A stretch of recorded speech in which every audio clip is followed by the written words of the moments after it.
like the pre-test, and also for you that hasn't attend the previous session, you may get an email from me to discuss about your certificate issuance. So there's some other alternative mandatory activity that you need to finish before we can proceed your certificate to the OTGA organizers. And one thing that I also noticed that some of you also haven't opened the frequently asked question that been provided in the pre-course and the section. In that FAQ part, it's already provide you with some important information that you should meet to make your participation in this training going smoothly. So one of important issues that I should remind all of you is about the name that will be written in your certificate. It will written as you register your name. So please take a look. I will share my screen.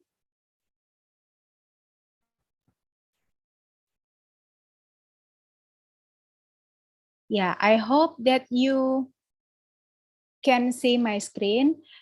And you see in the top right of your side, you see there is a, if I click my profile, then it will be appear my profile like this.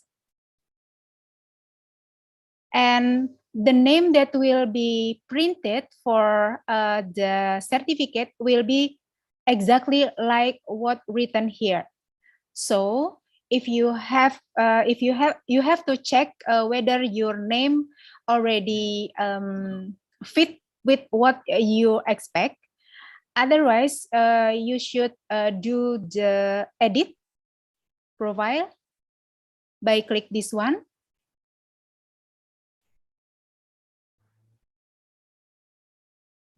And if it appear like not as expected, please contact Claudia for adjustment. So, and don't forget also upload your picture here. So your fellow will you will be recognized with your fellow. Since this week will be the work in group, so we will work in group. So it's necessary for you to know and getting closer with your fellow in your group. Okay, and by that, I hope my explanation is clear enough. But if you have a further question, then you can still contact me through the WhatsApp or my email. And don't forget about the mandatory activities that should be met, like the pre-test, and also you are also invited to discuss in the forum, because you know that in the forum, activity in the forum that will be recognized or will be noted by the organizer, not the activity in the WhatsApp group. That's why when the discussion growing in the WhatsApp group, I suggest all of you to put to move the discussion into the learning management system, to the OTGA model. Okay, I hope everybody now is clear and ready for the session. So I invite Ms. Dava Amrina, and she will begin the briefing for the first session until 3:15 in this afternoon. And after that, we will have a break 15 minutes, and you will be come to the breakout room after the break. So it's around 3:30 or 3:35 or 3:40. So, Miss Dava, floor Yeah, is yours. yeah. Thank you, Bu Roro. Hello, participants. Nice to see you again. We are on the agenda 5, assessing to OFS model outputs, OFS data visualization and utilization. In this agenda, we expect that participants able to assess the OFS model output and also visualize the output using open source application. And we also expect that participants able to utilize the OFS model output for the operational and or research purposes. And in this synchronization, we have several activities. For the first, we have some material about BMKG OFS utilization from Pak Riris or Mr. Riris. And then after that, participant needs to do a few questions about OFS data and information. And Mr. Bagus will assist during this session. And after that, we have hands-on session about scripting of OFS and will be guided by Mr. Mardika. And for the insight into how to access and scripting the global data will be assisted by Mr. Henry. I hope for this session, the participants can be pay attention because all information provided by the learner will be very useful for all participants to do the next task on this agenda. After you have all of the some information, we will invite all of you to do the task according for your groups that we already distribute, and you should to enter a breakout room for the breakout room 1 until 4 according to your groups. And Mr. Rismanto will be explain how the participants divide into their groups and how to enter the breakout room. And we will invite Mr. Riris to give some material about BMKG OFS utilization. Pak Riris, floor is yours. Okay, thank you very much, Bu Roro and Dava, for the briefing and learning plan for this 5th agenda. I think this is the last agenda that we would like to provide to you before we accomplish this training course. Very good morning and good afternoon for all dear colleagues, participants. I have great pleasure to gather with you all in this final agenda of the OTGA training course on the ocean forecast system. For the following 3 days, for the 5th agenda, we will get along to explore the utilization of OFS products, learning how we can access, process, and also visualize the OFS data output for a specific purpose on analysis based on your interest or your needs.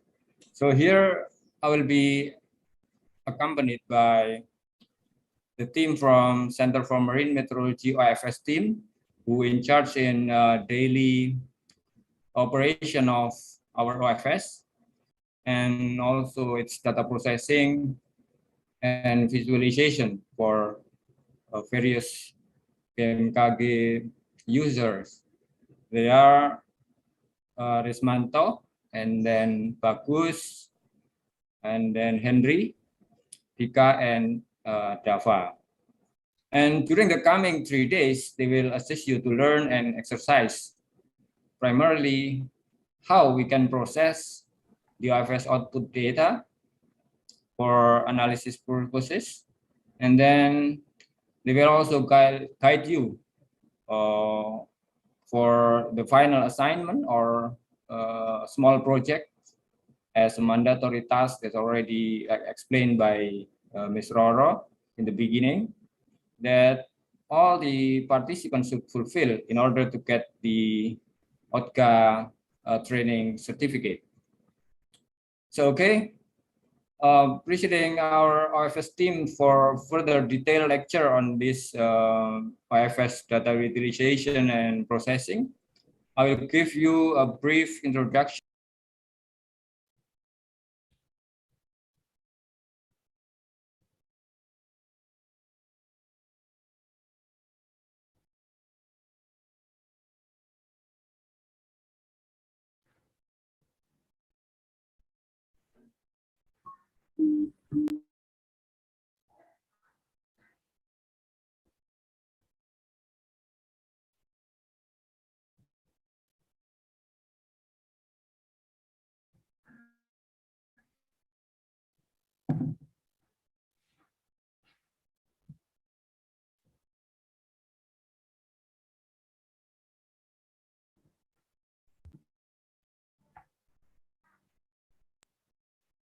I've been muted. Sorry.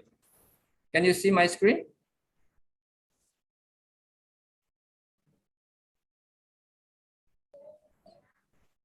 Yes.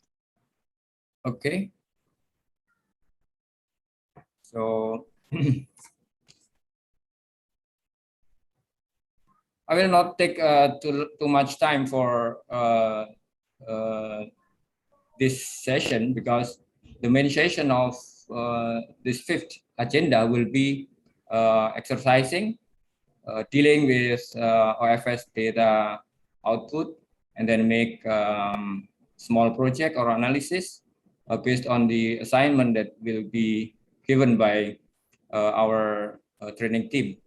So let me begin with the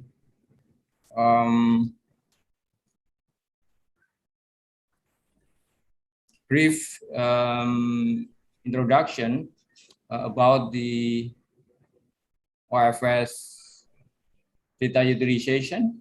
Currently, we perform in PMKG.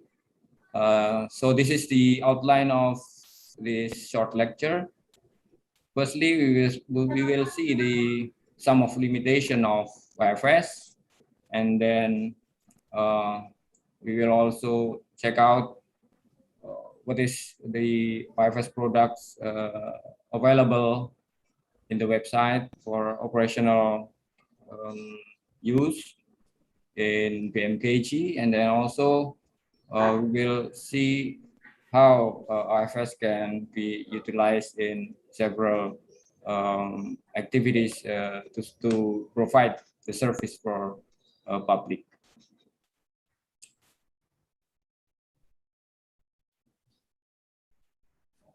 So if someone wants to use any of numerical model products, first thing that need to be aware of is its limitation. So we have to know the limitation of the system that we use in order to get the understanding which is the weakness particularly, or also the strength for this product. So regarding the OFS, I believe that in previous session, you have learned about the basic concepts and principles of ocean and hydrodynamic modeling with their characteristic from our trainers in the previous agenda. So from those lecture, you already know that OFS, which was developed based on with watch 3. So the WaveWatch 3 model has several limitations. I think previous lecture also mentioned about this limitation, but it is good to review again. The first, that the wave forecast accuracy depend on the accuracy of wind forecast that coming from the atmospheric numerical model or numerical weather prediction output. So this is to be remember that how good is the output of the ocean model, or in this regard is OFS model. It depends on the quality or accuracy of the wind output from numerical weather prediction model. So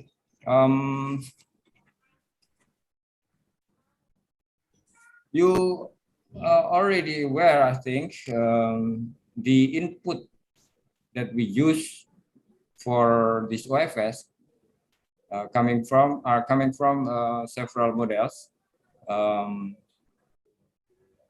ECMWF, and then sometimes we also run the OFS using the wind input from GFS wind data output. So from this experience, I think our forecaster has customized with the characteristics of each numerical weather prediction performance, especially for wind output data to be used in OFS, forecast, ocean forecast for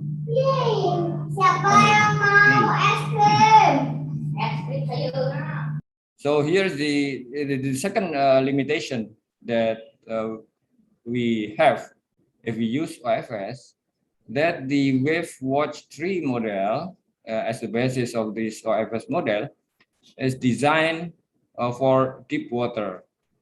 So it ignores refraction shoaling, include both current-induced and depth-induced refraction. So I think in the previous session, if I'm not mistaken, Ms. Titi or Pak Furqon has already mentioned this detail of this characteristic of the model. And then the third limitation is no tide force include. So I think you also remember that what is the consequences if the tide force is not included in the model. So based on our experience that the OFS model is good for open sea domain, but for the inner sea, it is relatively lower accuracy compared to the result for the open seas. So I think it's the homework for us, for BMKG, to improve the accuracy of the forecast, particularly in inner sea. So I wish that during the coming years, coming 3 or 4 years, we will have a high resolution model that can deal with the limitation of this OFS model, and then we can obtain the higher resolution of ocean forecast in internal sea of our region.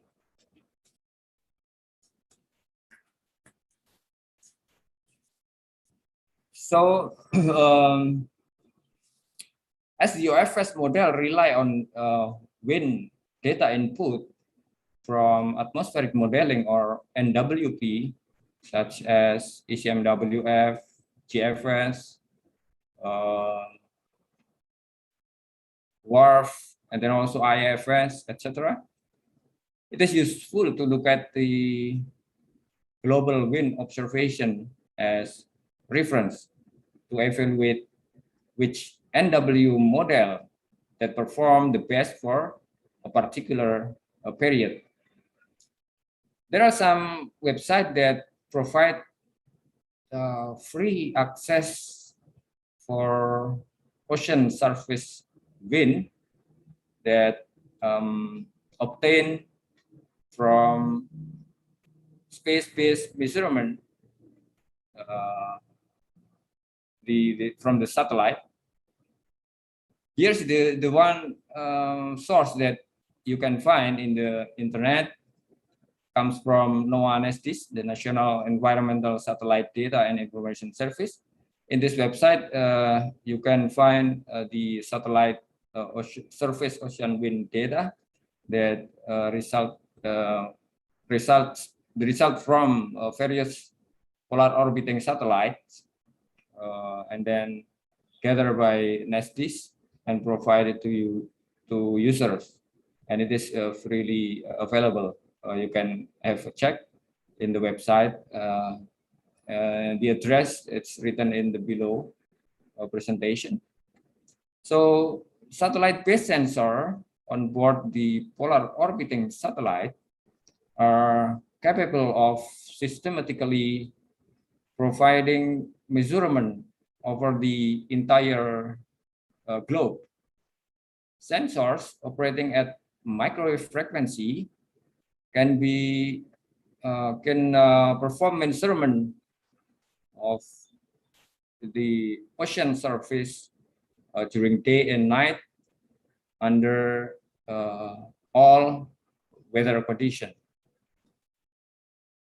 Both active and passive sensors in these polar orbiting satellites have been shown that those are capable to retrieve the ocean surface wind speed with active microwave instruments being used also to retrieve the direction of the wind, ocean wind. So from this website, you can obtain a wind vector field that derive from QuickSat satellite, and then ASCAT, WindSat, ERS2, and also you can also obtain the wind speed fields derived from the US polar orbiting satellite that has SSMI sensors on board those satellites. So this is a very good reference for us to understand and to verify the output of the prediction that coming from our ocean model by comparing the observation by the satellite during the certain period, and then we can compare with the output of the forecast during the same time frame that coincident the same time frame with the satellite data.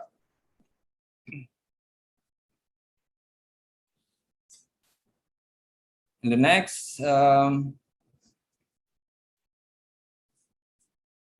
let's move to the OFS products that we already explained to you from previous lecture, that we provide our operational product through a website, and you can have a check the web address in this slide. So basically, BMKG OFS product that available operationally are provided in two types, static and dynamic display. So if you want to download or to see the static picture image of the output, you can go to the first link for OFS static. And then if you want to see the interactive or dynamic display of those OFS products, you can visit the second web link that's written here. So from those web link, you can find some products of OFS. I believe that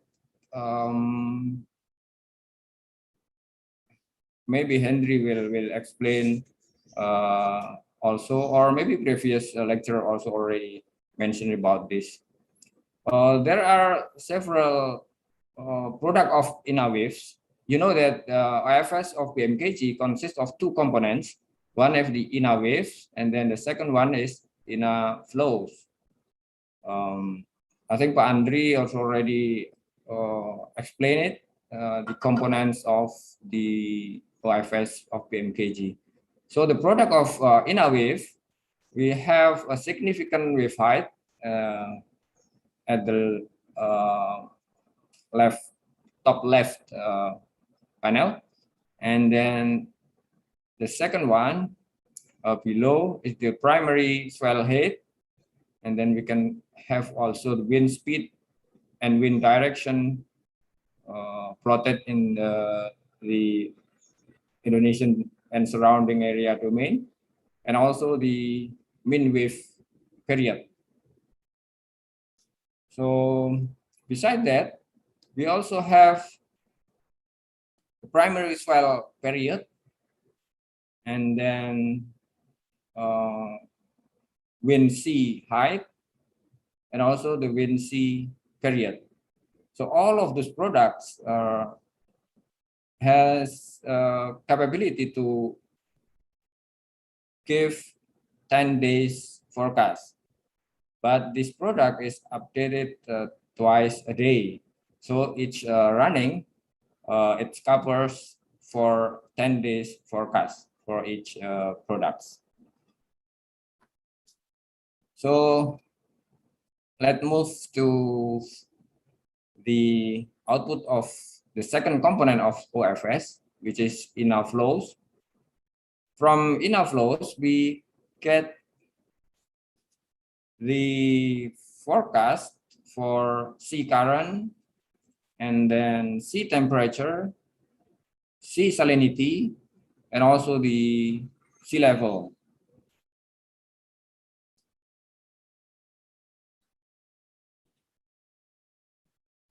From those parameters that produced by INAFlows, it is different with the INAWave component. That INAWave has a forecast range for 10 days, but for INAFlows, the time forecast is only for 3 days, but it can cover multiple depths from surface up to 250 meters at the ocean. So it is very useful to support our stakeholders in several sectors, including transportation and fisheries. So those are the OFS product output that operationally updated twice a day, and they are available in our website. Then we go to what is the utilization of our ocean forecast system, particularly to support marine meteorology information.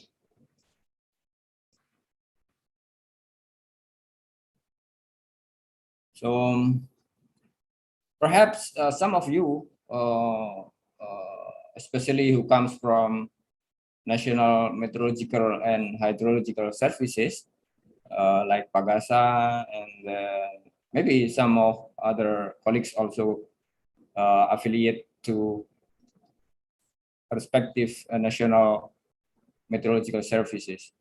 So for you that already familiar with the WMO guidance and manual, you're probably aware that WMO recommends these ocean parameters and products that are essential for several activities.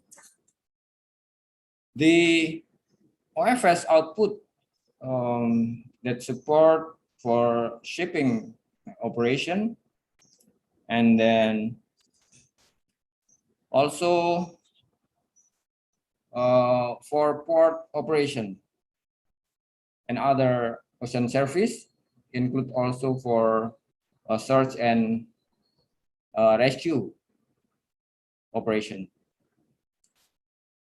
So since we already have the OFS, so we can provide these various sectors with the predicted parameters of the ocean and also weather over the ocean.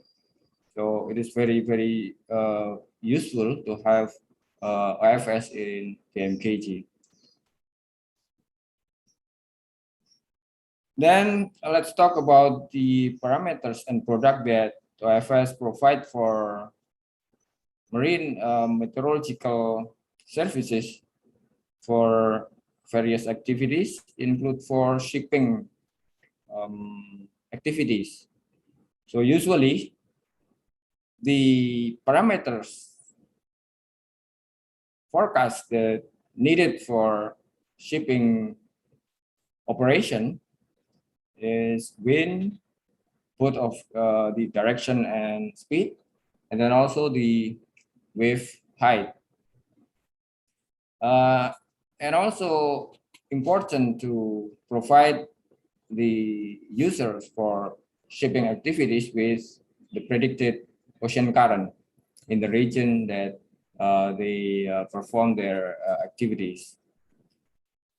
This parameter can be included or contained in several marine information, such as a special service for marine, and then for ship weather route information, ocean climate for navigation, and also weather route along the ship route.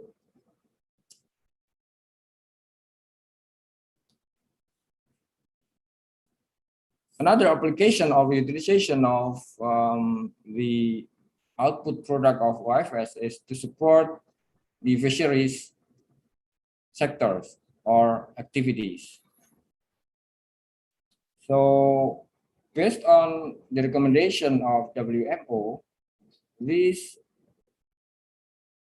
ocean parameters and products are essentials for fishing activities. They are sea surface temperature or SST, and then sea temperature gradient, salinity, temperature salinity correlation, oxygen, water color or ocean color, and then sea current and water masses. So from OFS, we got the at least three parameters that already mentioned: SST, sea temperature gradient, and then salinity we can obtain from the OFS. So the products that we provide for fisheries sectors, such as surface weather information, are included. This is content of actual observation and also the forecast of the weather parameters. And then sea and swell information, both actual and forecast, also are delivered to the users. And then the third, I think sea ice information is not applicable in Indonesian area, so we did not provide this such of information. And then surface water temperature is also important. Usually our colleague in fisheries sectors use the satellite-based observation to get the surface water temperature, include the ocean color that give the information regarding the concentration of chlorophyll in the ocean, so that they can manage their activities to get the best place to find, or best area to find the fish in the ocean. Next, for the coastal communities, we also provide marine meteorological information, and those parameters that contain in the information is also supported by OFS output products. The product that we can deliver for the user in coastal communities, for example, issuing the coastal weather and sea bulletin, and then data and information services, and also sometimes we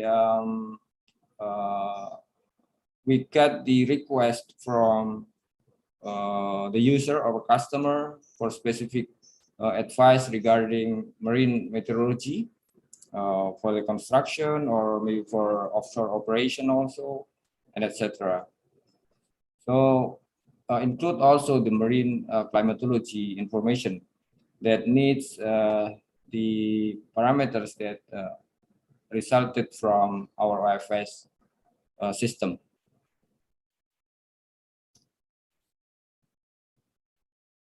Then this is the most favorite, I think, because these services could result the income or for PMKG. So the specific marine meteorological information for offshore exploration.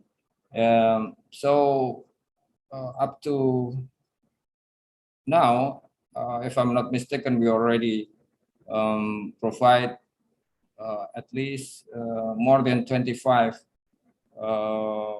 company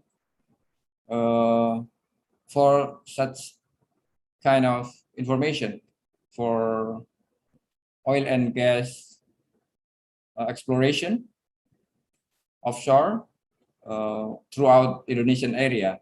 So mainly the OFS product that can be utilized for generating the specific marine meteorological information is the wind and prediction of the wave. So usually we provide the product for oil and gas company with the gusty warning and then wave forecast, also the 24-hour weather warning. Currently, we update this project every 6 or 12 hours. Yeah. If it is not correct, please correct me, Java and other colleague. But it's depend on the agreement between BMKG and the company. So this is very good for BMKG because beside the services for aviation meteorology, we are now able to generate revenue that comes from marine meteorology specific information that provided for offshore oil and gas company. Then finally, marine meteorological information for monitoring and mitigation of ocean pollution is also very essential because sometimes we got requests from the other government institution or local government or other stakeholders regarding the trajectory, ocean trajectory.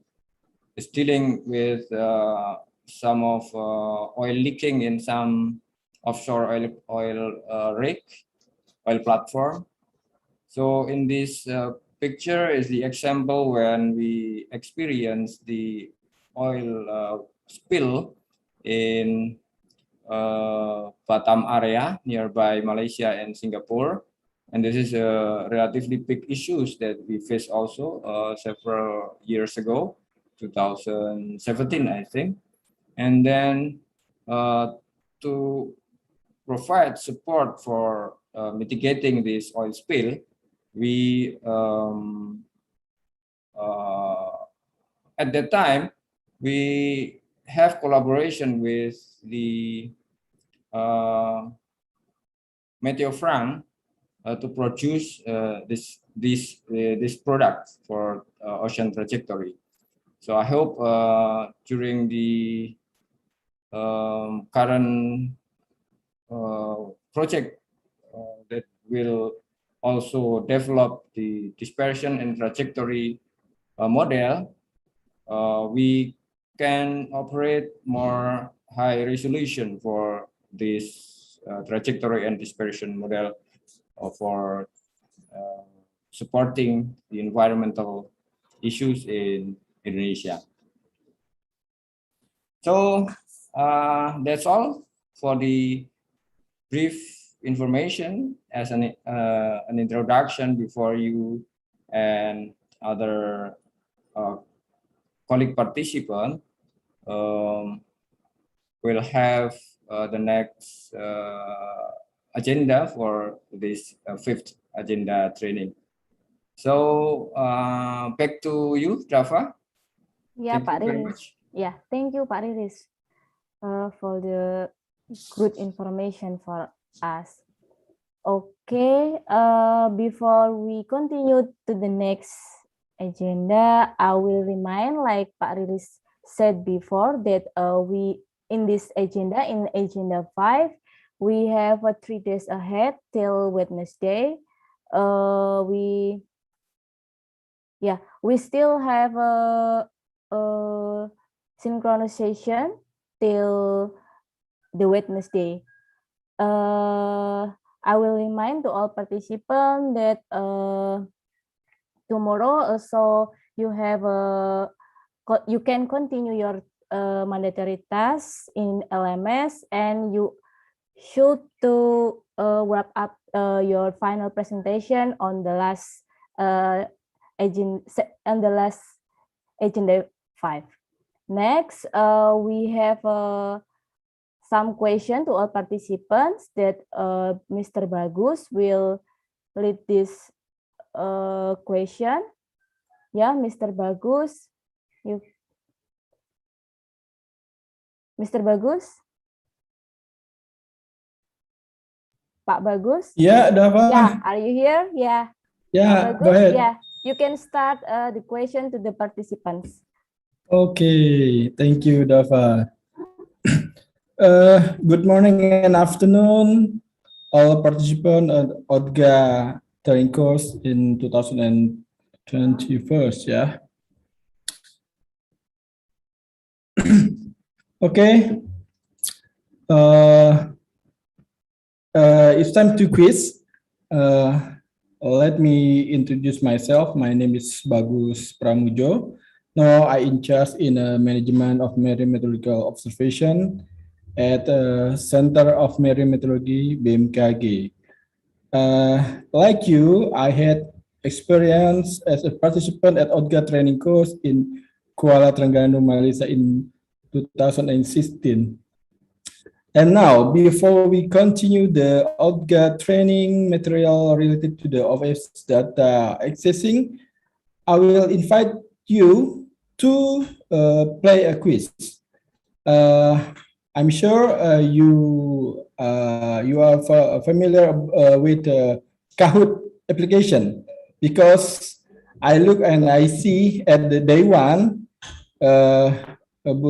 Dava lead the Kahoot application at presentation, right?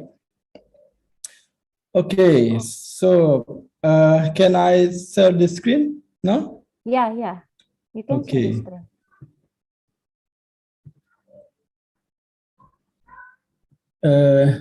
In a few minutes, okay.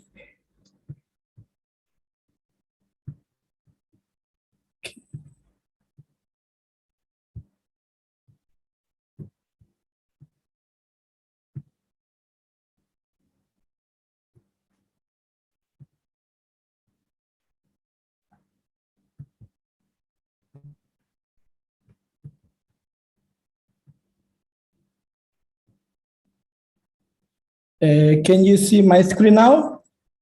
All of participants? Hello? Ya, Pak Yes, it's Bagus. clear. Ya.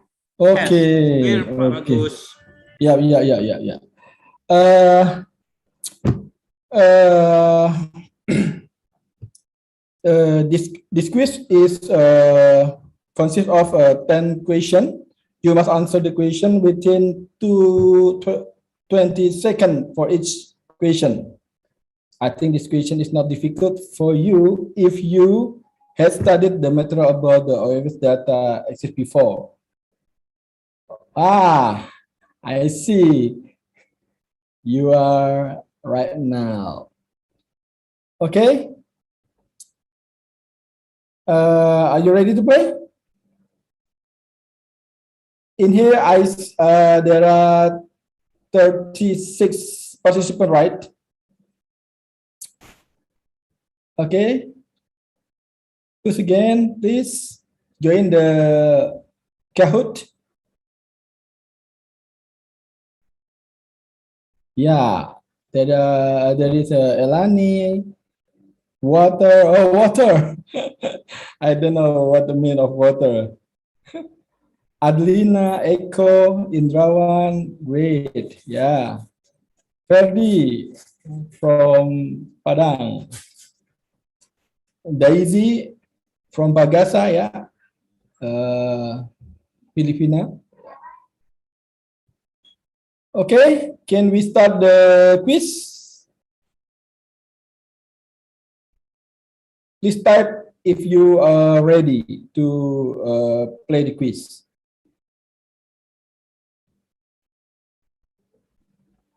Okay, 1, 2, 3. Wow. Morgan, please. Yeah, I will wait for you to join the Kahoot quiz. Okay. Let's start the quiz.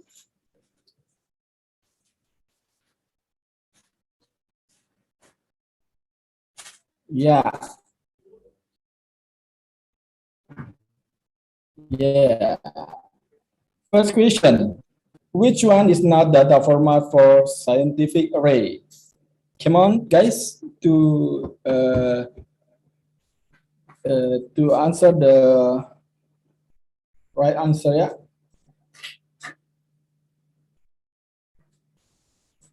Great. There is 14 participants that choose the right answer. Okay, next. Yeah, Chatu is leading in the scoreboard. And the second question is, one of this is not the basic component of a netcdf file. Please choose the right answer. Ayo, come on.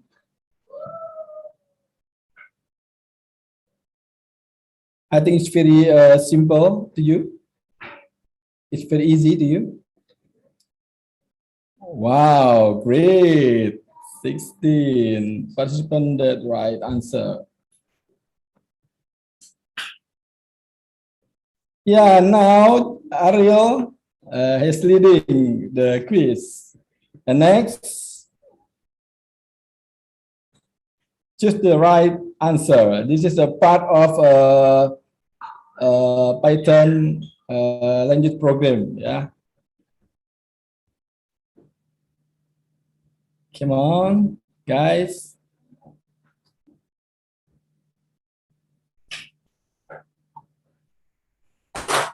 Yeah.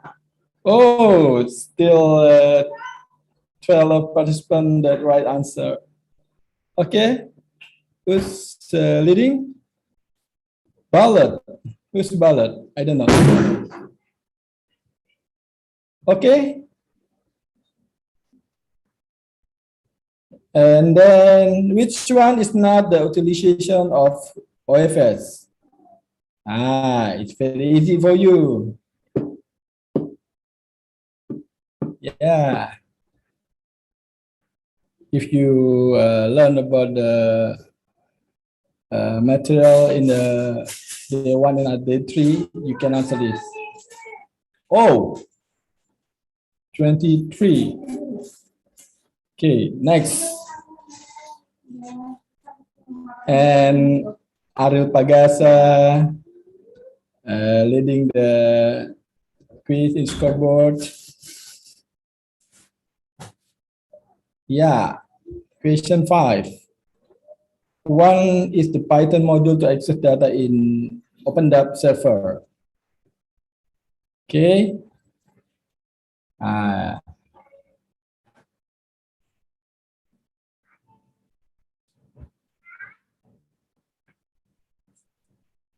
Yeah. Oh, only 7 participants that right answer. Okay. Who's leading now?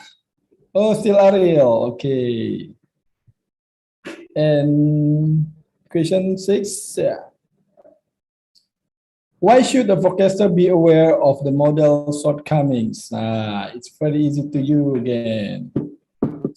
Please choose the right answer.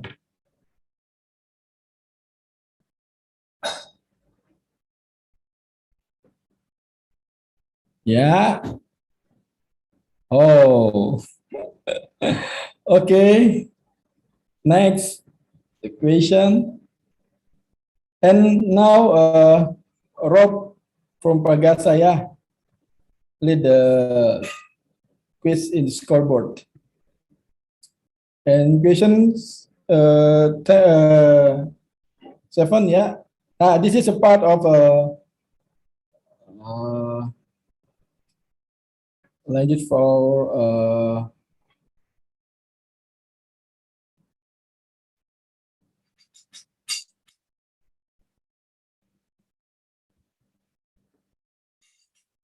wow. I think it's very difficult now. Okay.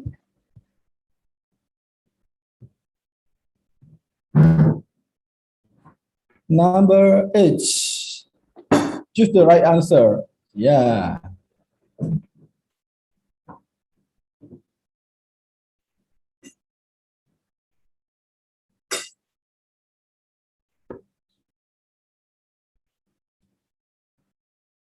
Yeah.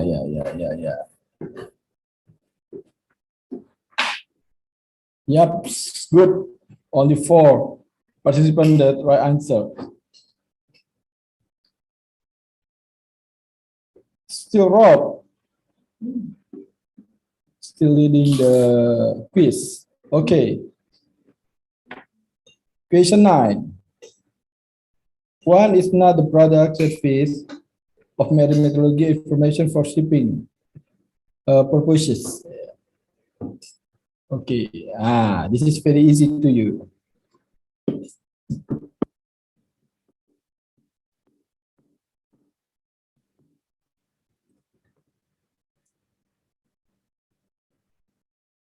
Yeah, I think so. And the last, and the last question is, hi, this is very difficult. Okay, please try it to answer the question.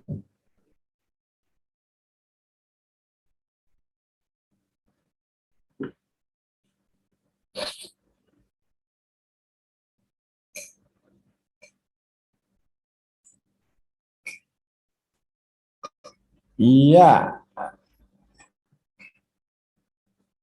And who is the winner? In Echo, Ariel Echo, and the winner is Rob. Yeah, Pagasa, congrats to you. Yeah, great, great. Okay, okay. Yes, we're done with the quiz. I hope you enjoyed this training and thank you very much for your attention. And I will return again to continue the next material. Please, Dafa, time is Ya, yours. Pak Bagus. Thank Ya, you very thank you, much. Pak Bagus. Thank you, Pak Bagus. You are welcome. How's the game? I hope it is fun, right? Yeah.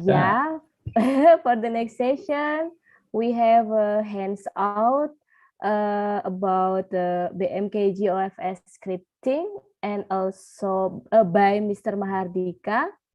And also will be continue with global data scripting by Mr. Henry.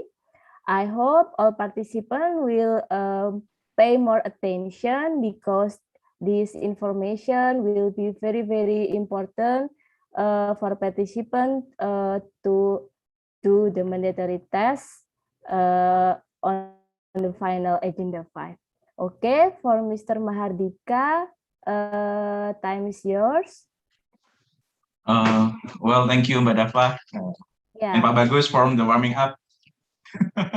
I think it's funny. And congratulations to Rob for the first, the highest score of the Kahoot quiz. So now we want to present about how to visualize the data. Of course, we have the OFS data and we want to visualize it in order to distribute to the user. So I hope you enjoy this handout because we now doing practice. So I will share my screen now.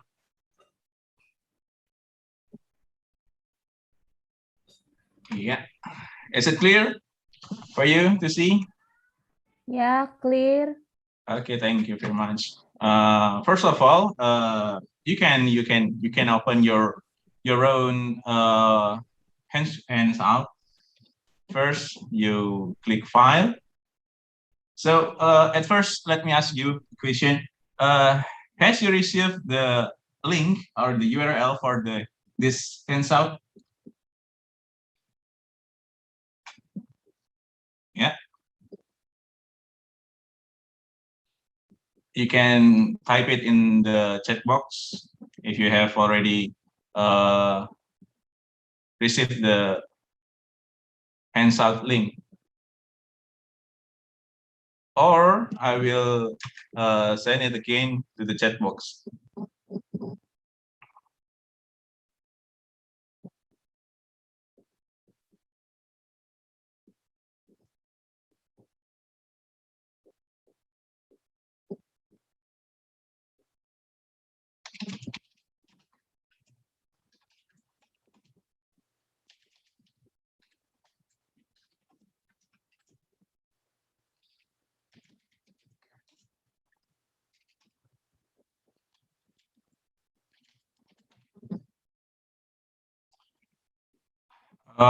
Well, so I have sent you a message in the WhatsApp group, or yeah.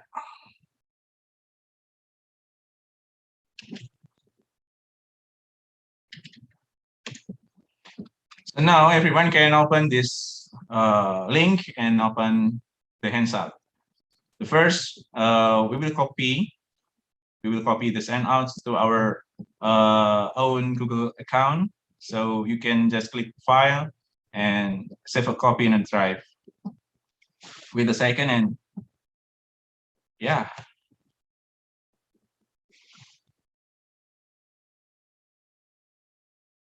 Yeah. So now we open the copy of the OFS access tutorial. Now we will learn about the first short brief about the netcdf file. So the OFS data is stored in netcdf format. And the second is the environment setup. Then number 3, importing Python modules. And then accessing graded data, plotting graded data to map, and then extracting coordinate and plot as a time series data. Number 7, basic statistical computation. And number 8 is manage your work on Google Colab. So first, I will deliver a short brief about NetGDF file. The FIS model output is stored in NetGDF format. The format is used because it's commonly used all over the world by scientists, oceanographers, researchers, weather forecasters, and etc.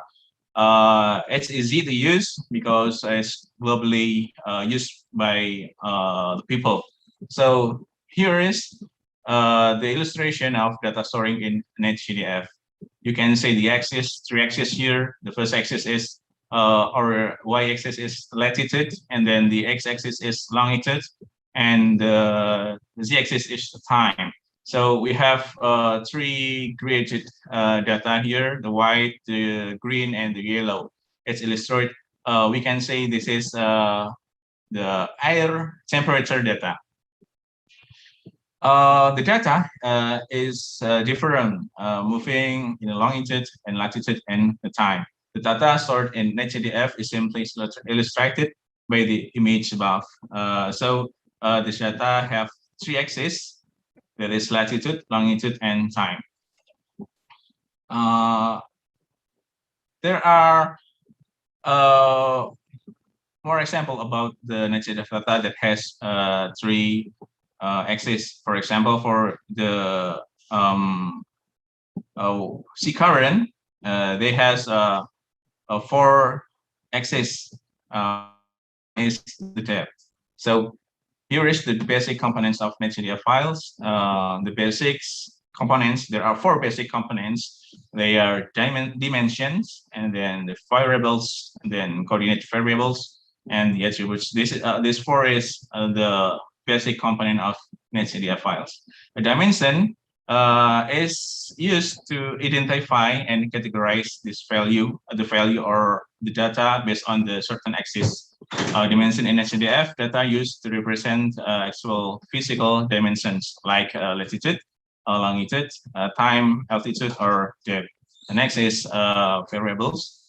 The variables represent array or set of data or values with the same type of parameter. For example, temperature, wind factor, and then wave height, and sea current, and etc.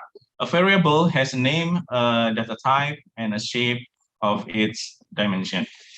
And number 3 of the basic component of NetGDF file is the coordinate variable.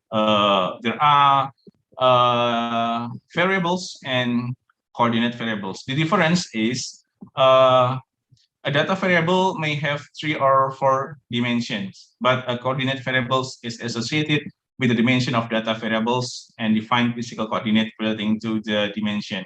The coordinate variables commonly has only one coordinate that its variable itself. Now, the last basic component is the attributes. The attributes in NetGDF file will inform us the metadata of the file. You can say the description, and then the units, and then the long names of the files with the attributes. Now, that's all about a short brief in NetGDF file.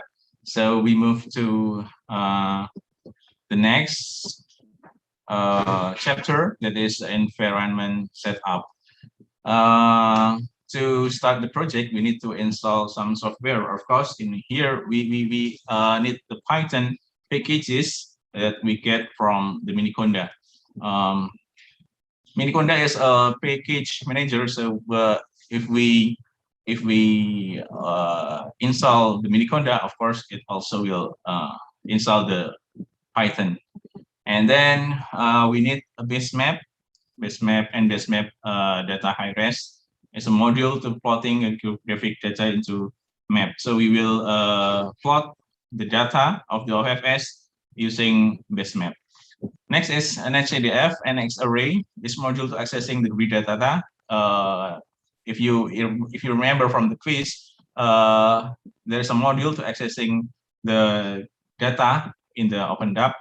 There are 2 or more, but here we use HADF or X-array. But in this course, we only use the X-array modules. And the next is NumPy. NumPy is the module for computation for array or matrix. And then we have Pandas for table-based data computation. So to start the script, this is a script box. And first we want to install the Miniconda or the Python. And then we install the modules. There are matplotlib, netcdf4, base map, and base map data high-res, and X-array, NumPy, and kpy. Now we just play the we just click the play button here. We can click here and wait for the program to run. It will spend about 2 minutes to to finish the setup.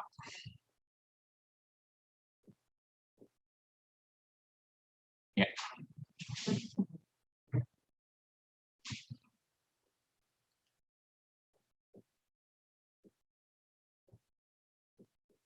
So the Google Colab will download the Miniconda and install it to the environment.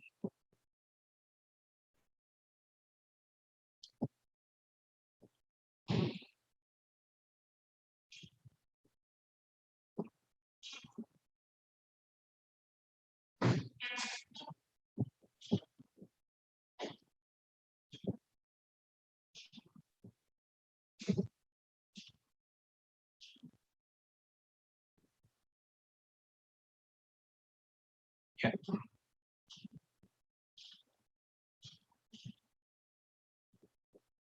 You can try yourself by yourself in your computer.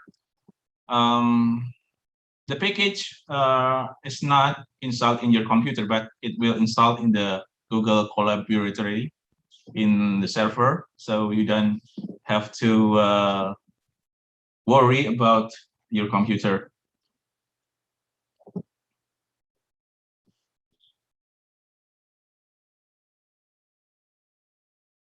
Right.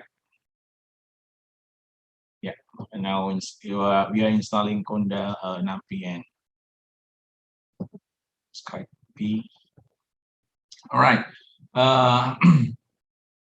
If the script box has already finished their task, there will be a green check here, a little green check here. If you see this one, this little green check mark, so this process is finished. And then we should mount our project to our account. So we just run the script. Now there will be an URL in the script box. We just click here, right? And then choose your Google account and sign in. And there will be a code for you to mount the project of the accessing tutorial here. Yeah, we copy this and paste in the code box and just press enter.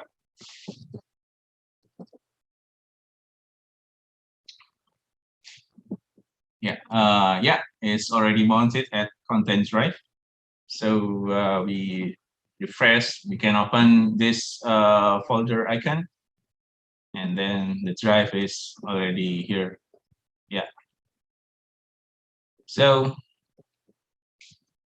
we are learn about how to import the Python module. The modules is a set of statements or function or classes or methods that create on Spirit scripts, and it's callable by using import statement.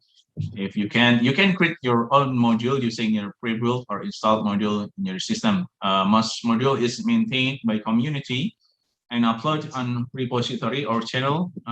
And here in this course, we will use 3 different repository. Number 1 is Conda, number 2 is Conda Force, and number 3 is PIP or PIP. To use the Conda repository, first you need to install Miniconda.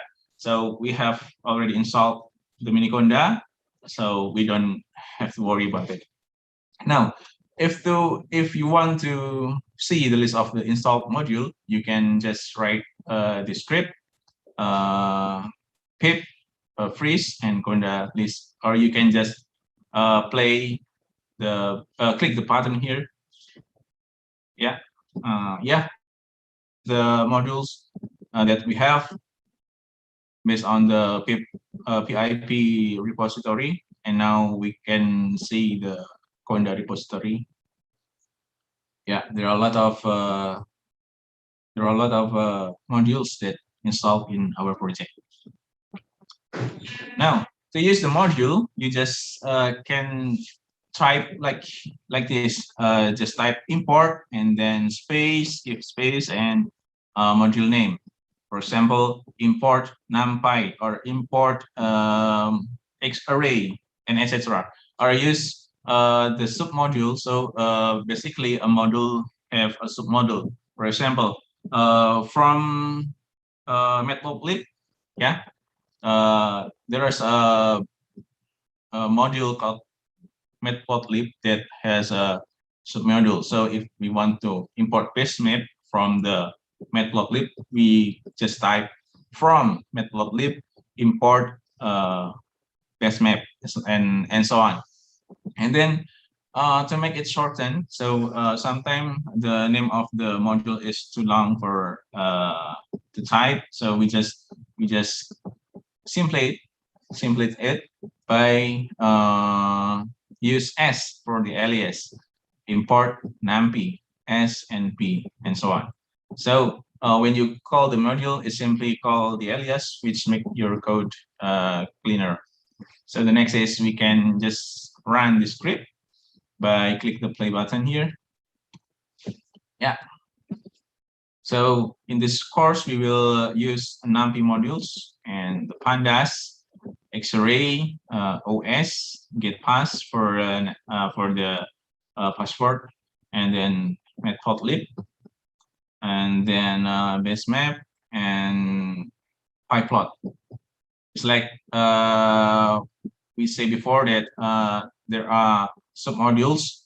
So pyplot and then basemap is the submodule of matplotlib and mpl toolkits.basemap.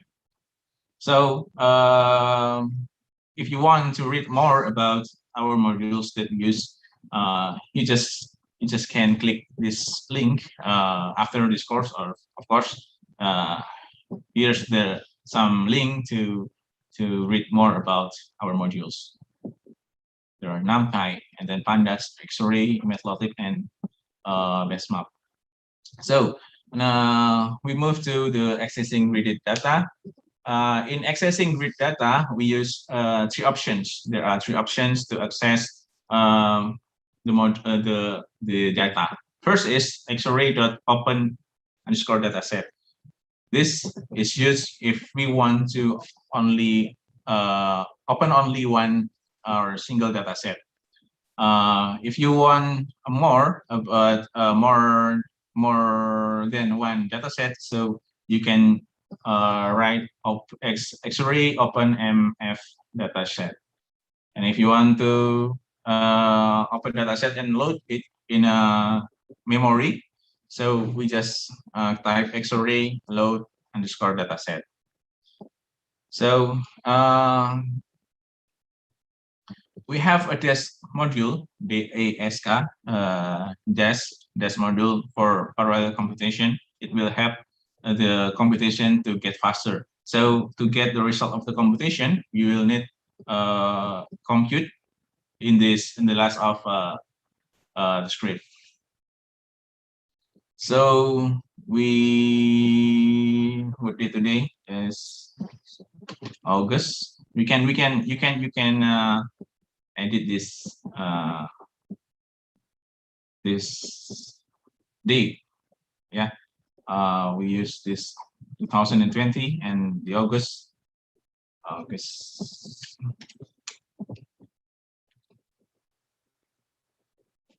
It is 16, and yeah, we have on 00 baseline. So we can just click the play. Now the user is OTGA. All right, the password is let me second. BMKG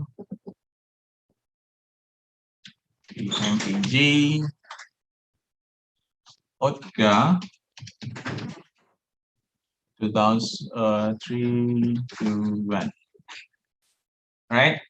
So the password is BMKG. All is capital letter, and OTGA 321. Okay, and we just enter it.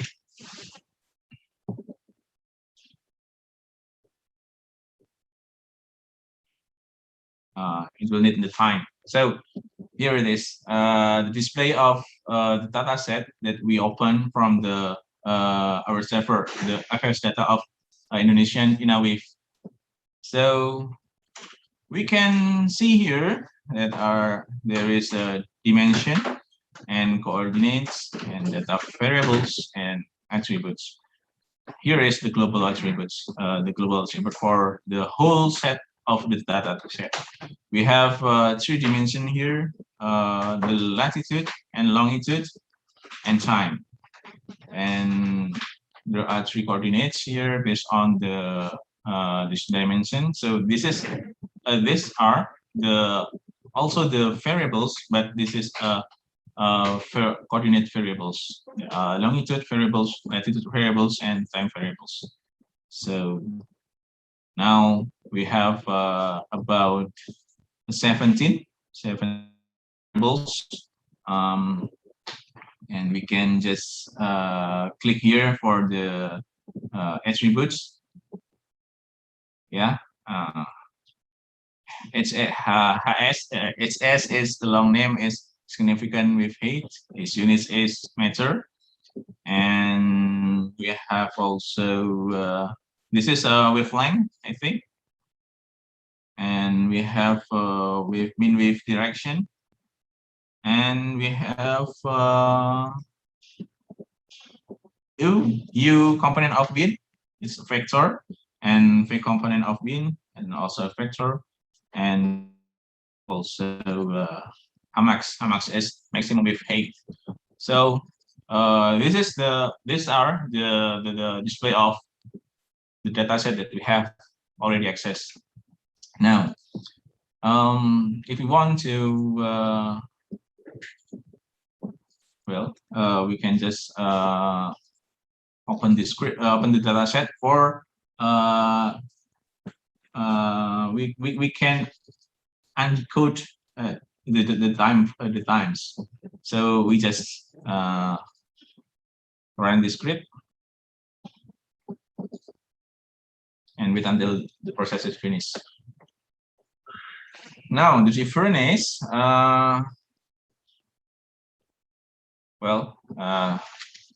we have two scripts.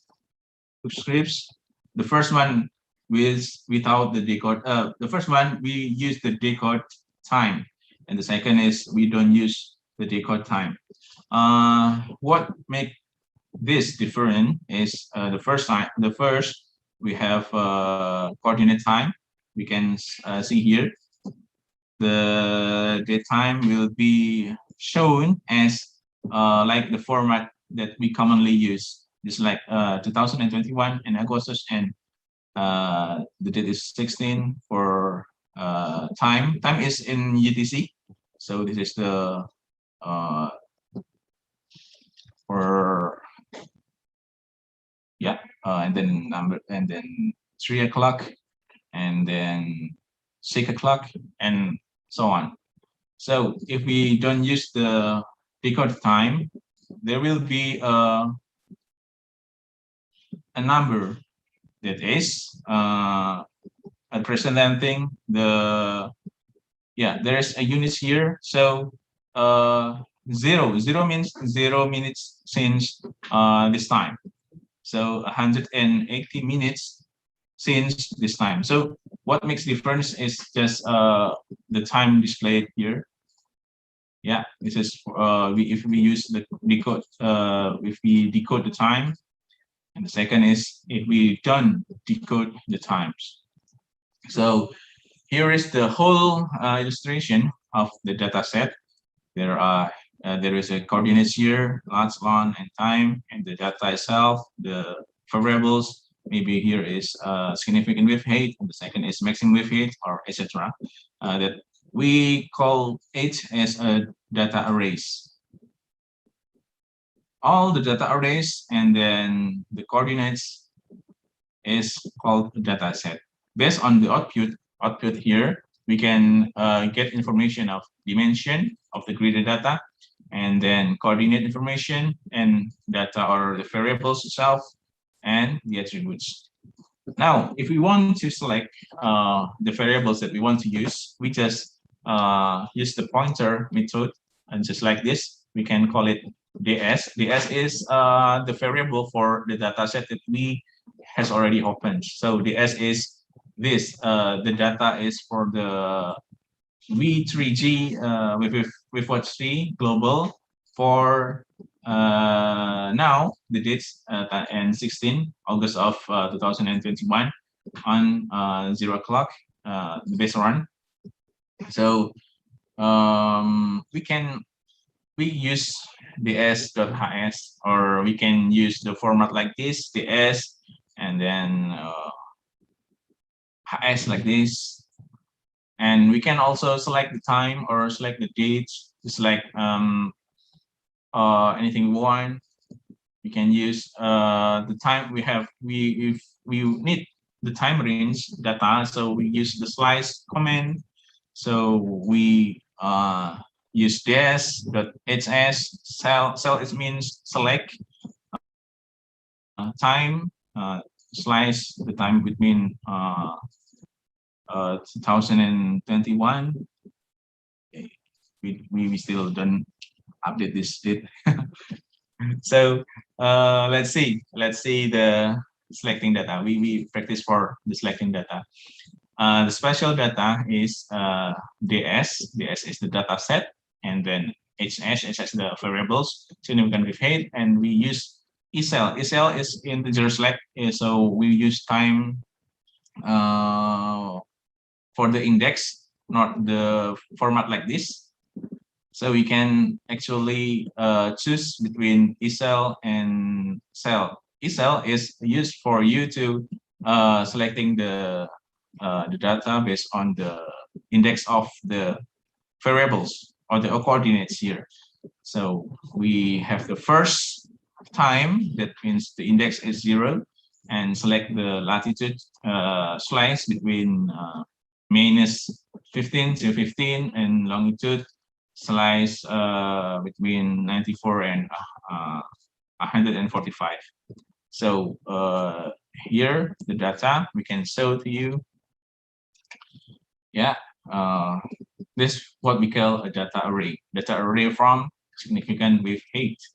We can say it because the attributes say so. So the long name is significant wave height, and then the units is meter in meter. Now we choose the time. Time is 0, means the index is 0, and then we can actually plot this data using this option. We can say we can what's it here? Upgrade the font size, and then the figure dpi for the size, and figure size. This is click here, and this is the illustration of this display from the data array that we have already choose. Yeah. So we have choose the spatial data here. That is the first time is for the first index of time, and then from the 15 to -15 to 15 latitude, and the longitude is from 94 to 145. It's around an Indonesia region. So this is what we have to do if we want to get the spatial data. Now we have now we want to select what's it here, time series data or point data. So we just type here ds dataset dot hs, and then select the latitude and longitude. We maybe 10 and longitude 80. The magnitude is the nearest. Nearest means that from the arrays of the latitude here, yeah, we choose maybe the nearest from the 10. So yeah, here's the 10 itself, so it's okay. Maybe if you want, if we type here 9.8, it will be choose 10 for the latitude, and for the longitude it's 80, like this. So we can just click here. Yeah, here is the data, right?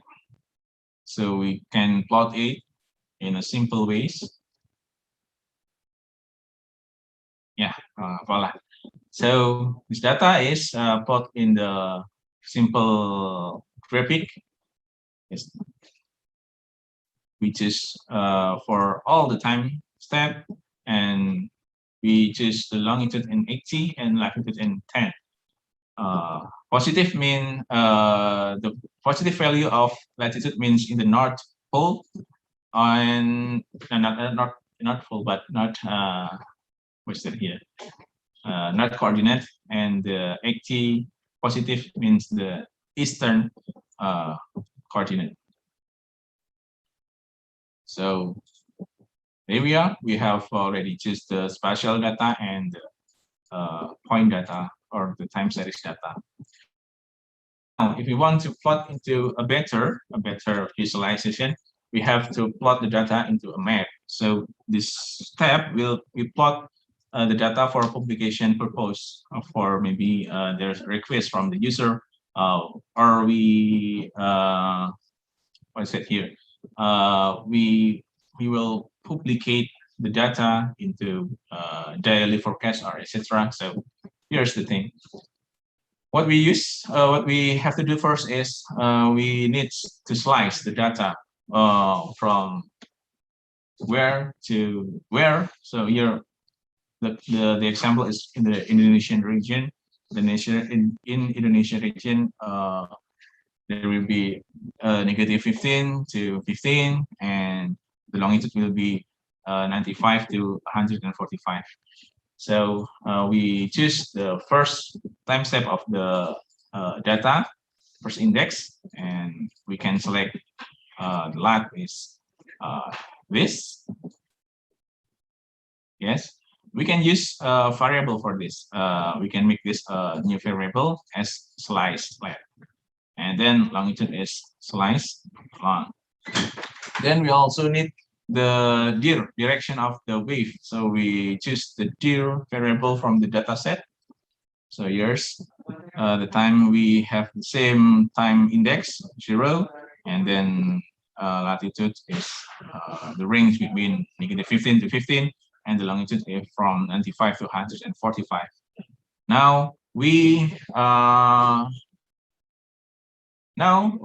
convert from the direction of the wave in this data set is stored in degree. So if we want to plot it into maps, we have to convert into a simple vector, that is, we can just calculate the cosinus of the direction itself. So in this Python, all the trigonometry, just like cosinus and sinus and tangent and etc., is calculated in radian system. So if we have a degree system, we have to convert into radian. How to do that? We have to input this. There is a module called NumPy. We already install and use this, import this. So NumPy, right? This is a function to convert from the degree system into the radian system.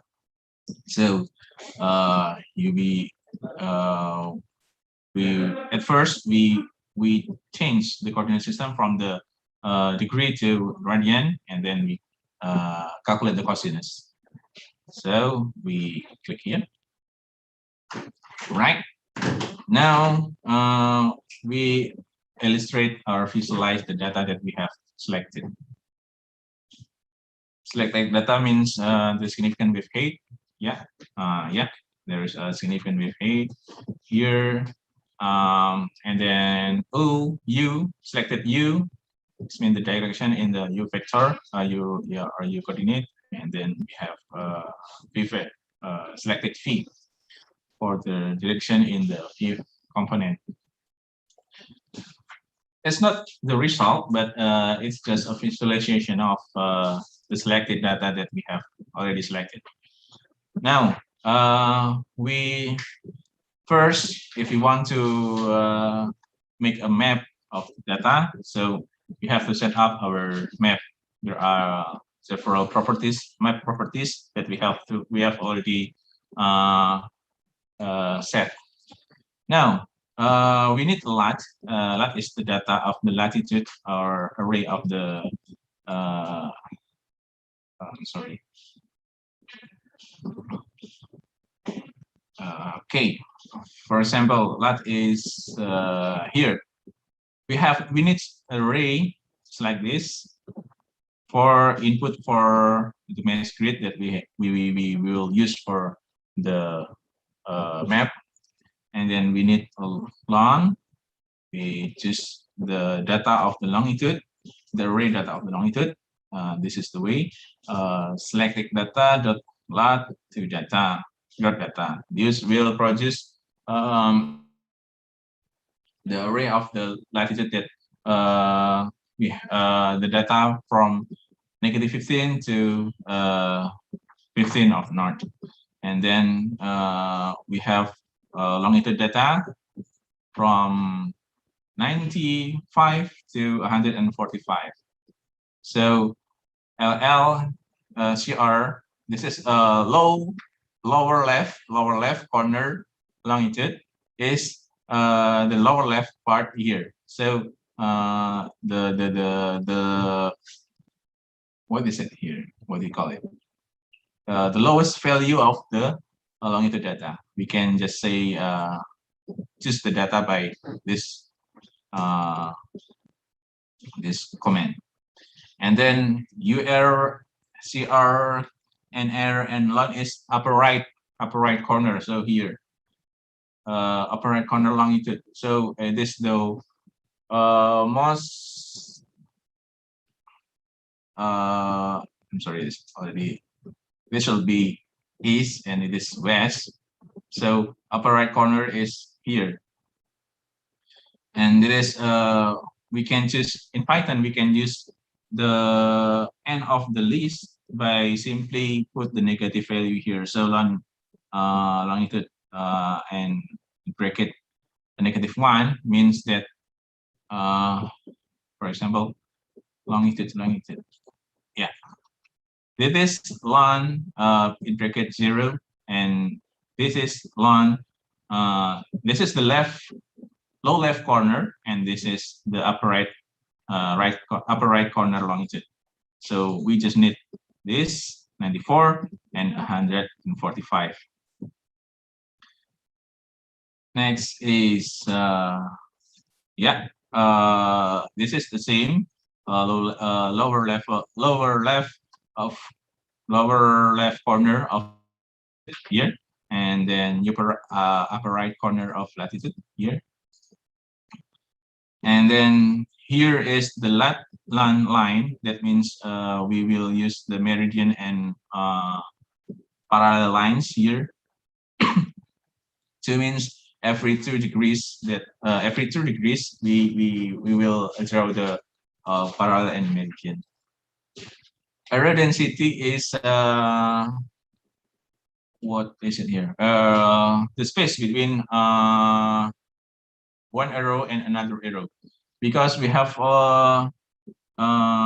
if we have a finer resolution of the data, for example, in 7 kilometers, or maybe 10 kilometers. So if we don't give a space between the data, there will be a bad picture of it. So we need to give space between the arrow to make the picture better.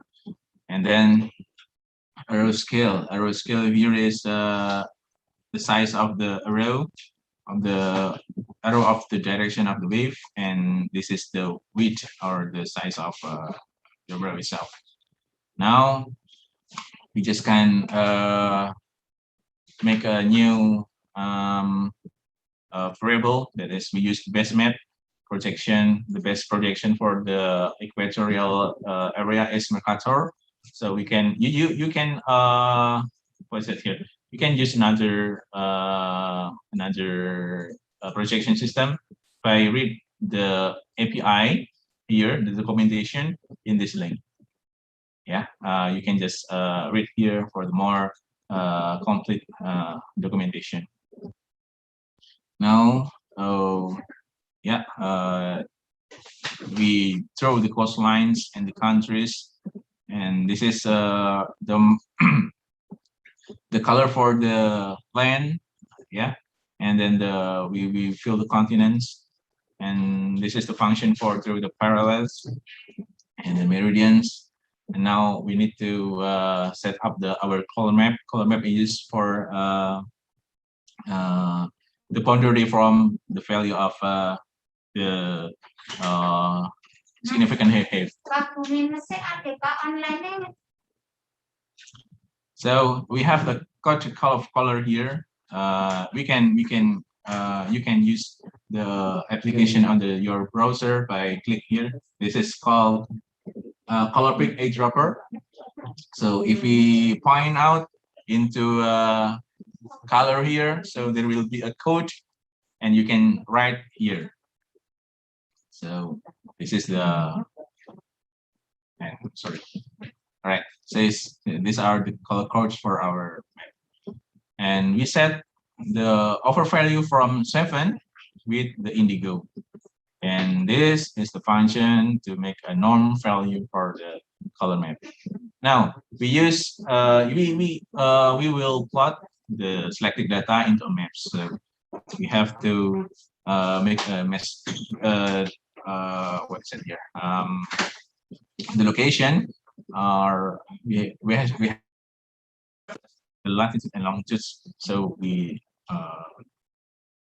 input the lons and the lats here on the data map, and the contour fill. Contour fill is we make a contour that there is a color fill in it. So this is a function to make a contour fill, and then here is the function for the quiver function, that is to plot the the direction of the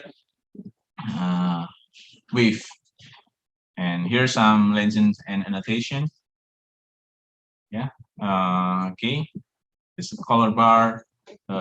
We can set it in bottom up or the left or right. Spacing is uniform.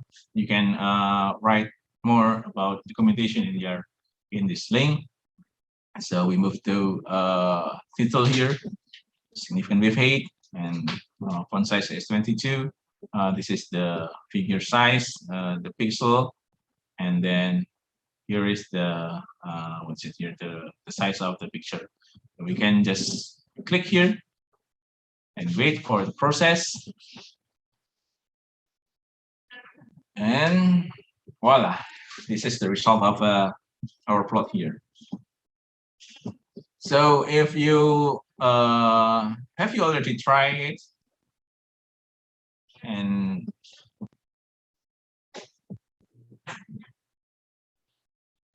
okay, I think it's everyone is good in it, so there is no problem. Now this is the picture of a map that we created before using the base map. So we plot the data of OFS here, and here it is the result. There is a high wave here in the Indian Seas, and the Java Seas is moderate here. So and so on. So next is we move to the extracting point data and plot as a time series. Before this, we already choose the point data, but what is make different is here we use the bilinear interpolation. That means we don't use the nearest point data point here. So we calculate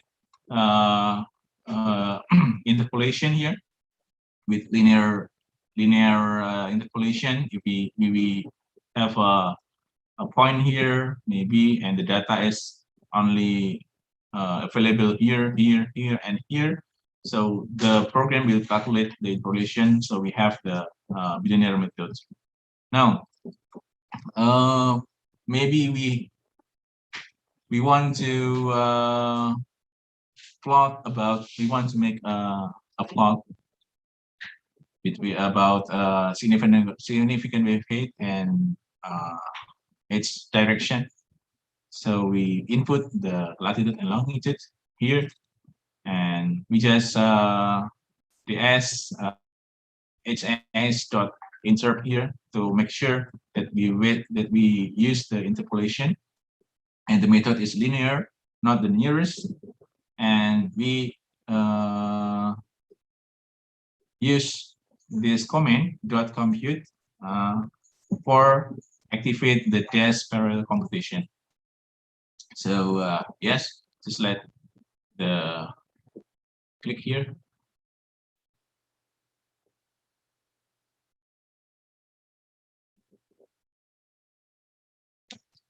So maybe take a time because program will calculate the interpolation of the data.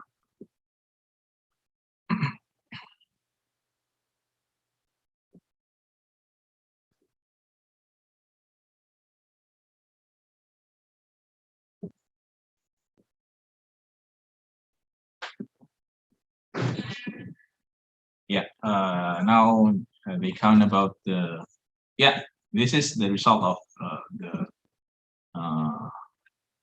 plot.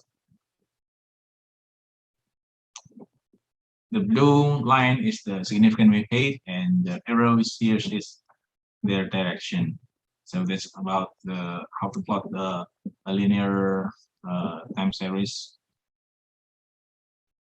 Now we move to a basic statistical computation. That is the grid time series. Now, if in this case we will make a calculation of the mean of this data set. So maybe we have a hindcast data or analysis data, and we want to calculate the monthly mean or the absolute height. We can use this script. For example, but now we use the forecast data for this practice. So now we select this. We use data set before, and the parameter is significant with height or HS, and we select the latitude is between 15 south and 15 north, and longitude 95 east to 145 east. So if you want to make a mean data for this data, we just use the num dot mean, and this is the data that we want to calculate, and the axis is 0. The axis is we can see here before the axis is already the axis is coordinate. So there are time, lat, and lon. So we use time for the axis. So we use 0 here. The axis is 0. Because we want to make a monthly, maybe monthly, or this is the main average of the data set based on the time period. So we choose the axis is 0. You can just run it, and yeah, from the as all. Wait a second, maybe we can.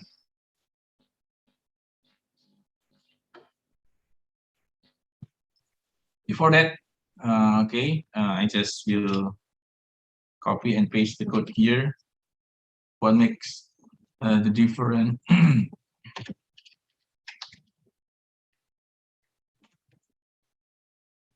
What makes the difference is this have 2 axes because it's already a mean, and this one is have 3 axes that already have the time step.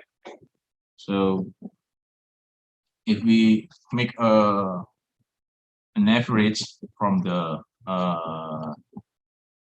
data that has a 3-dimensional axis, so the result will be 2-dimensional axis. Now we just delete this. Excuse me, Mr. Dika. Yes, please. I have. I'm sorry for interrupt your explanation. I have some question. Yeah. Especially for the map setup at the map setup from the previous script.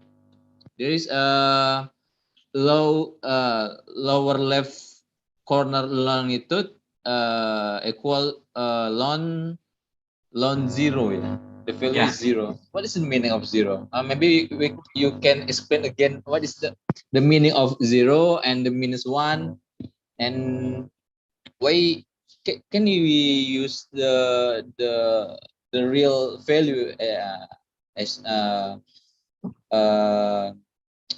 for example for 94 degree east or 94 degree west in this script? Okay, all right. Is that all? Yeah. Okay, I will explain you about what is lon 0 and what is lon -1, and for the lat and the longitude. Yes. So thank you. we just okay. You're welcome. Now we have already selected data. Let's select it. We can close here. Yeah, close here. Yeah, we have selected data here. That is, we have already choose the time, the range of the latitude, and the slice of the longitude. So if we type here selected data, what we will get is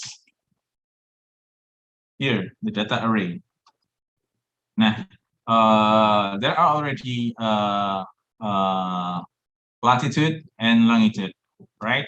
So we have array of longitude and array of latitude. We can just type here maybe for the longitude. one maybe selected data dot maybe let one dot data. If we just type here like this, so and we want to show, yeah, there will be arrays of the longitude.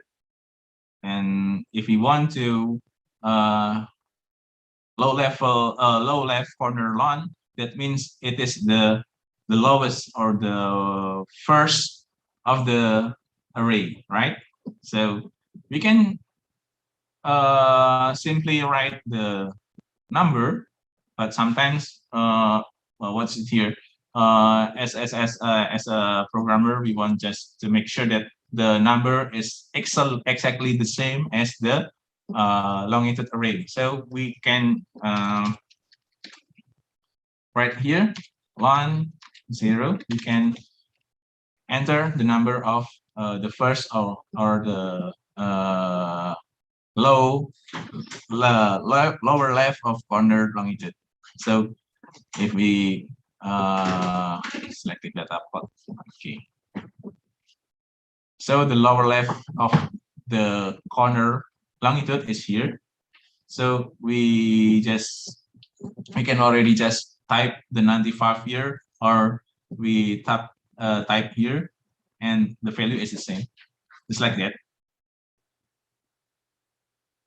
Is it clear, Mr. Ferdi? It's actually the same if we write 95 or use like this, but we want to make sure that the data is actually 95. So yeah, just like that. Okay. Thank you for the explanation. But how about the negative one, the negative one value? Okay. I still can understand where the value that we choose that associated with the negative one value. All right. Yeah. So okay, negative value is used when we use the upper right corner, right? The upper right corner is here. So if we talk about so this will be the highest value of the longitude. So it's like that. And we want to take upper right corner longitude as 145. So if we want to choose here, we can just type like here. Yeah. And then we run here. So what means 0 and -1? 0 is the index of the array. This is the first index in Python is 0. So if we write 1, 2, so the number will be 97, right? 0, 1, 2, 3, 4, and so on. So if we write the negative, it will do the reverse, right? If we -1, it will be 145. -2 will be 144, and so on. Okay. Yes, I understand. Yeah. Okay. Thank you, Mr. Dika. It's quite tricky because when we use other software or computational software like a MATLAB or the negative one usually associated with the negative value from the x or y axis. Oh, I see. Yeah. Okay, yeah. Thank you. Okay, sama-sama Bang. All right. So that's maybe the explanation about the index is already the index of the array. So we move again to here, right? So we have already calculated the mean of the data. So we will here. Yeah, this is the first slide before that there are active time step, and we calculate the average. So already there is no time coordinates.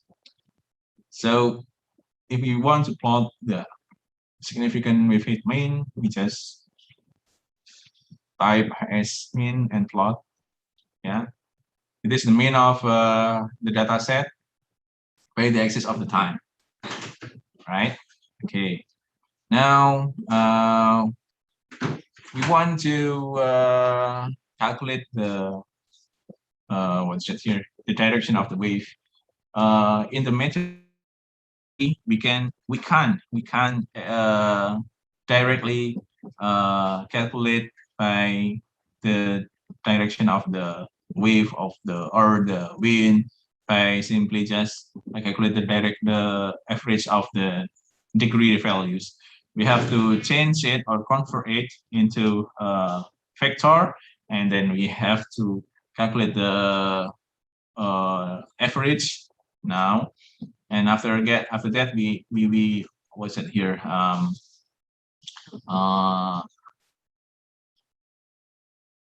We change that into degree again by the of Archistan 2. Yeah, we'll try to calculate here. So here is the data. So first we use this function, yeah, cosinus and degree to radian, and to make sure that we have already convert from the degree system into the vector system, and u component commonly we use the cosinus, and for the phi component we use the sinus function. And don't forget all the dear data here is in degree, and the cosinus and sinus function needs to needs a radian system. So we convert from the degree to the radian system first, and after that we just we calculate the cosinus. It's like that. Then we after after we convert from degree to vector when we calculate the mean, and after that we just refer back into the data. It's like this. Yeah. Okay. Yeah, you can practice now. Yeah. From the first, you can try it by yourself, and the next is be managing the work on Google Cloud will be, I think Mr. Henry is better than me in this. So Pak Henry, gimana Pak Henry? Are you there? Yes. Okay. I think you should explain to our colleagues to how to manage our work to Google Cloud. I think you're the best in here. Maybe I'm not yet ready to explain that because I not yet running the script for the first line.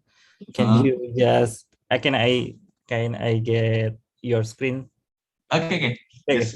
Okay. It's okay. So in this section, you will learn about how to manage your work on Google Colab, because Google Colab has a limitation. So every 12 hours, every data that you put on the folder side, on the side, I mean, in the left, will be removed.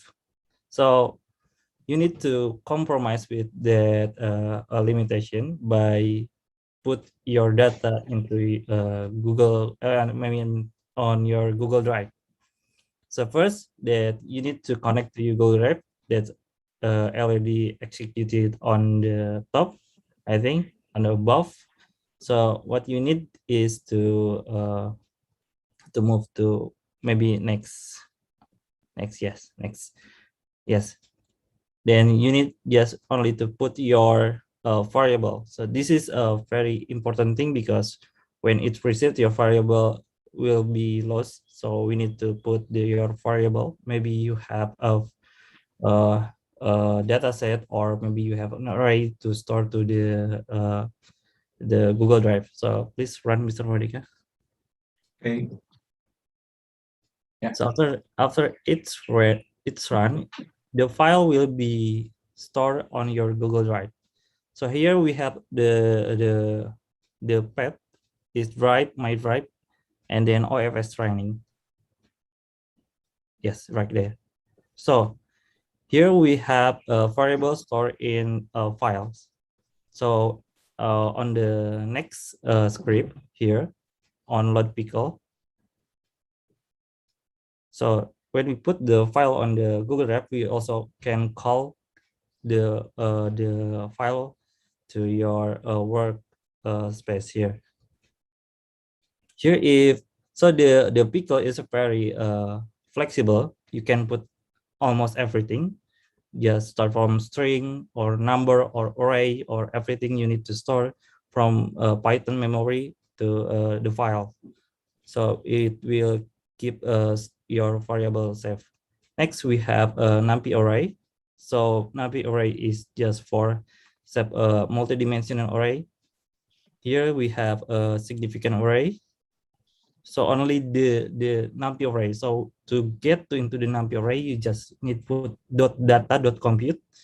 Then the data will be stored on OFS training. Here we have hsmin.np, and you can load the data with calling it as np.load and the path. Then next we have a data set saved to the data set as grid binary data. Here we save the data set into netcdf file. So first, what we do here is to put the attribute and units. So it will explain to another people who will using our data. So we just run the script, and then we load it with this statement here. XR load. Okay, on OFS training.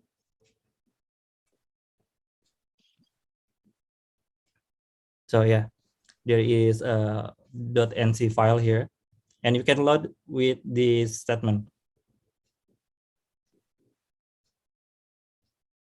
Okay, there is a data significant wave height with a single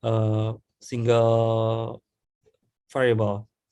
And then here we can also put the multiple data array. Here we have a hsmin and hsdir.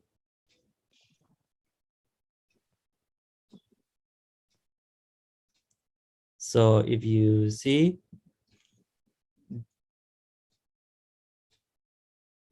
the file will be stored on the path we define on the statement.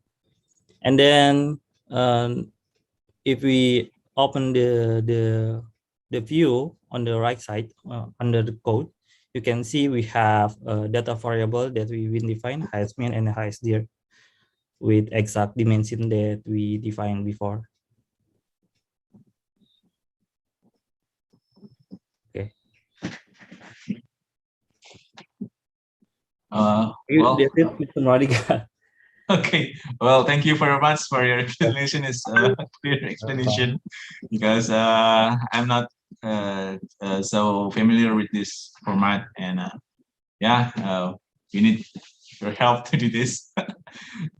Okay. So that's all about the accessing data, and then we visualize it in a graphic and map, so we can you can practice by yourself after this practice. So we move now for accessing the global data. Global data access will be delivered by Pak Henry. So should we reach into Mbak Dava or just directly to Pak Henry? Just continue to Pak Henry. It's okay, Pak Henry? Okay. Yeah. So I will stop the session here.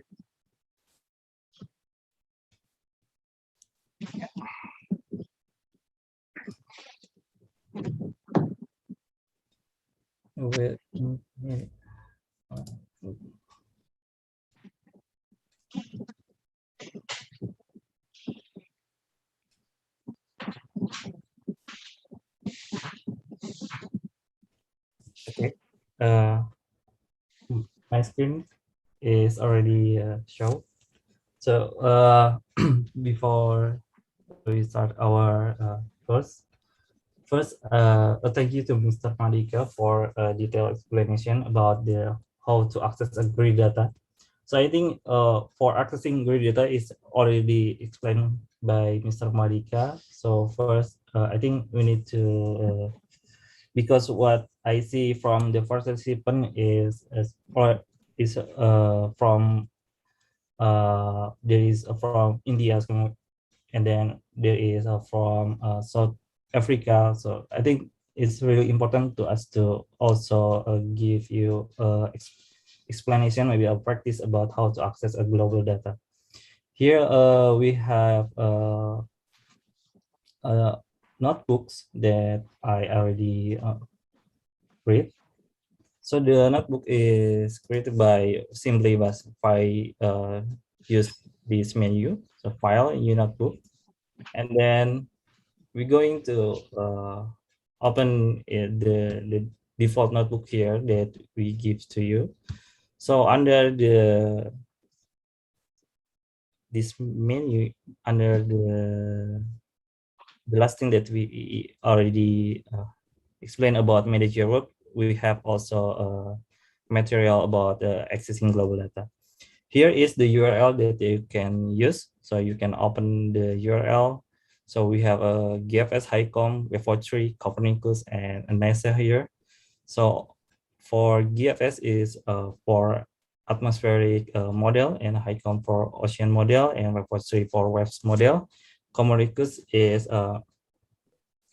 from Copernicus, also have multiple model here, but for the access here we need another protocol other than OpenDAP server. Here we have a NASA. So NASA here we also have satellite data, I think. So you can open NASA for also for observation. First, maybe we going to create new environment. So I'm going to just copy the environment script here to my project here.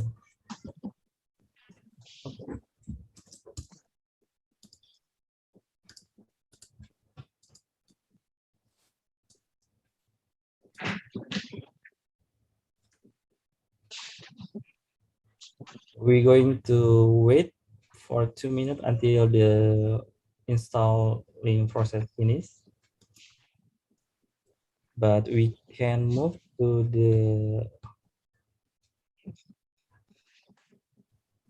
import statement. So we can copy import statement on here.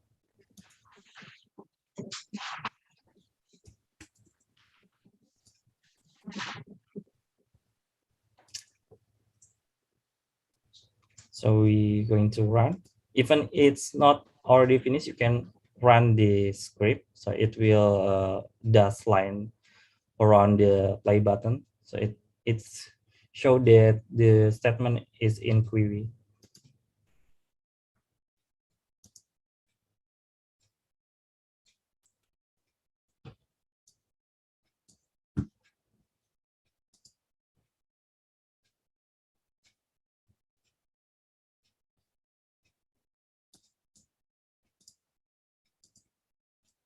So I think we going to use some data set from the global data here. So we're going to use 3 different global data that is GFS. So we just open the URL that already in the script, and it will direct us to the NCIP website. So here we have URL. You have the link of the global models, and you can choose. Here we also have ocean models, but we just only open this URL here. So we're going to choose the latest or run. So every OpenDev server, maybe it's a little bit different for the interface, but almost all the OpenDev server it have an info. So what you need is just click the info file here, and you just need to copy the link here, the URL here. So copy the URL and put our code here. So first, I just want to copy the URL. Then we're going to open another URL here. We have a HiCom. So the HiCom, the interface is look like this. For the forecast, we're going to use this URL here. And we're going to access this URL. Yes, this URL. So we choose OpenDev server. And we just only need this URL. So copy the URL and put to our project. Then we have also a web watch tree here. So it's also on the same URL with GFS, but it's on a subdirectory of this GFS here. So here we choose the latest one. So same, we need to, so for this GFS web, we're going to use this this link.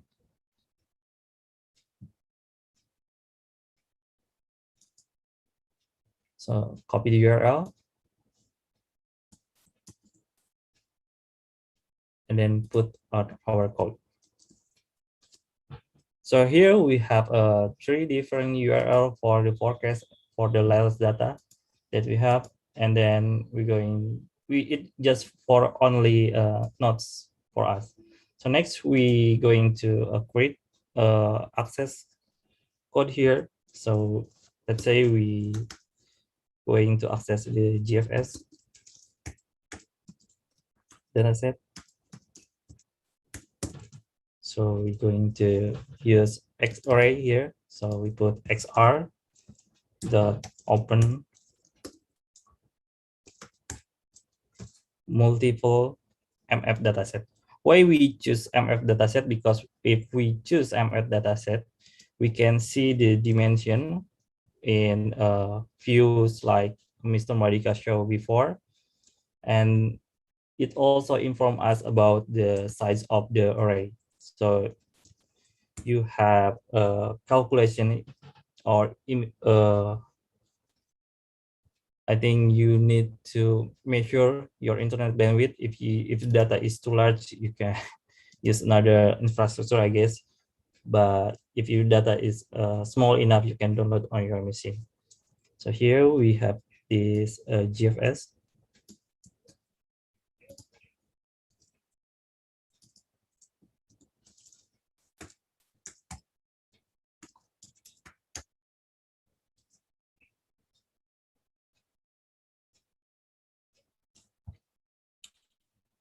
So here is the data, but we going to move to next data. Then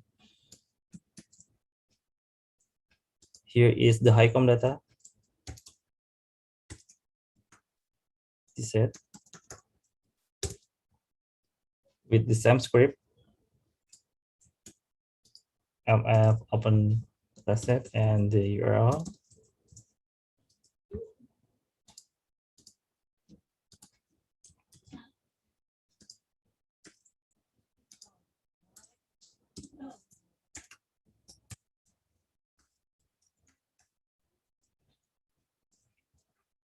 And then we have so especially for HiCom data, we cannot load it directly. We need to make the to pass the decode time into false.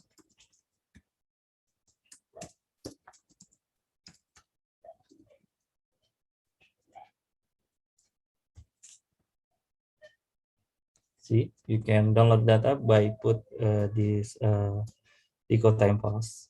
But if you do that, then the time will be not in common date format. It will in this floating format. So what you need to do is to change this variable. So this variable is, this unit is not compatible with X-array. So we need to change the units here into something else. So then we're going to change the unit of the TAU variables. We just need to call this attribute first. So attrs as, and the attribute is the units, and we change into something else. Let's say you just put the name variable. So if we run this again, you can see the units change. So after that, we're going to reassign again the HiCom dataset with decoded time dimension here. XR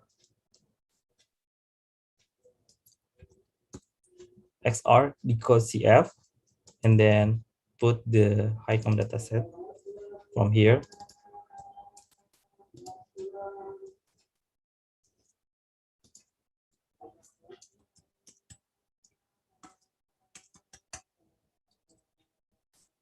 And we get the result as the GFS here.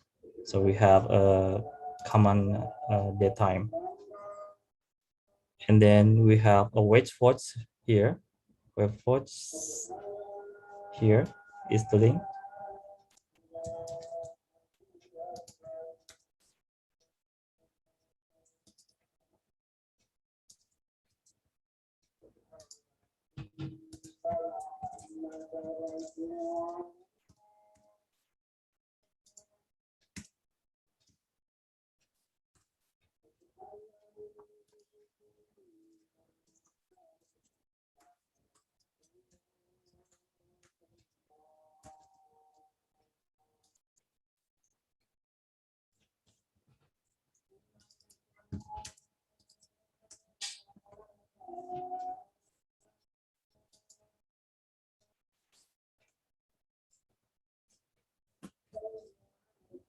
So for waveforms, there is no problem to load it directly like just a GFS file here.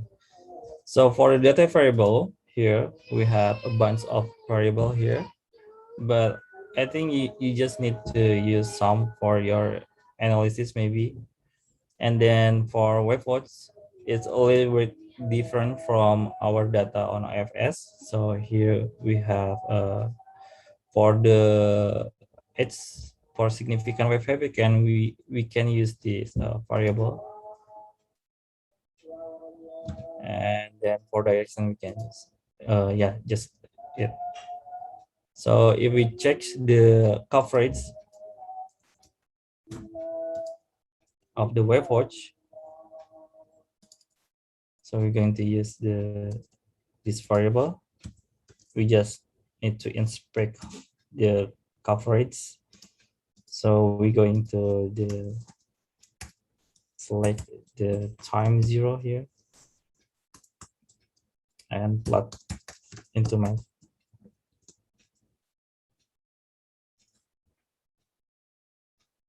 So you can see the coverage of the data. And for the HiCom here, so HiCom has 4 dimension. Here the depth, latitude, longitude, and time. So it's little bit different from the waveforms. So it has depth, and the depth of the data is like this. So it's on meter. So here is the data. For this data, we're going to check the coverage by using this variable. So ICOM dataset. That's right.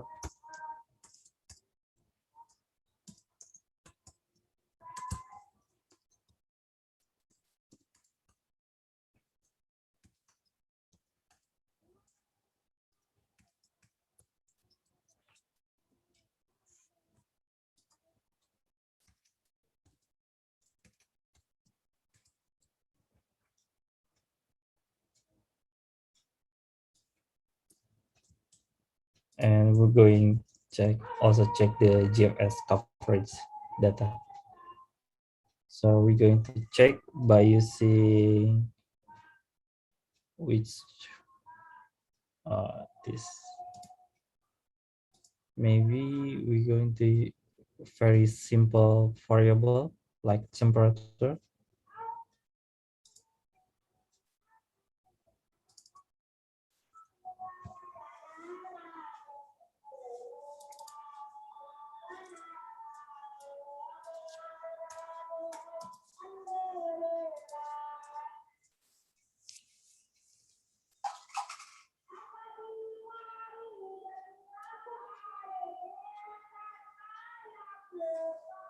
So maybe the temperature is blank, so we can choose another data, I think.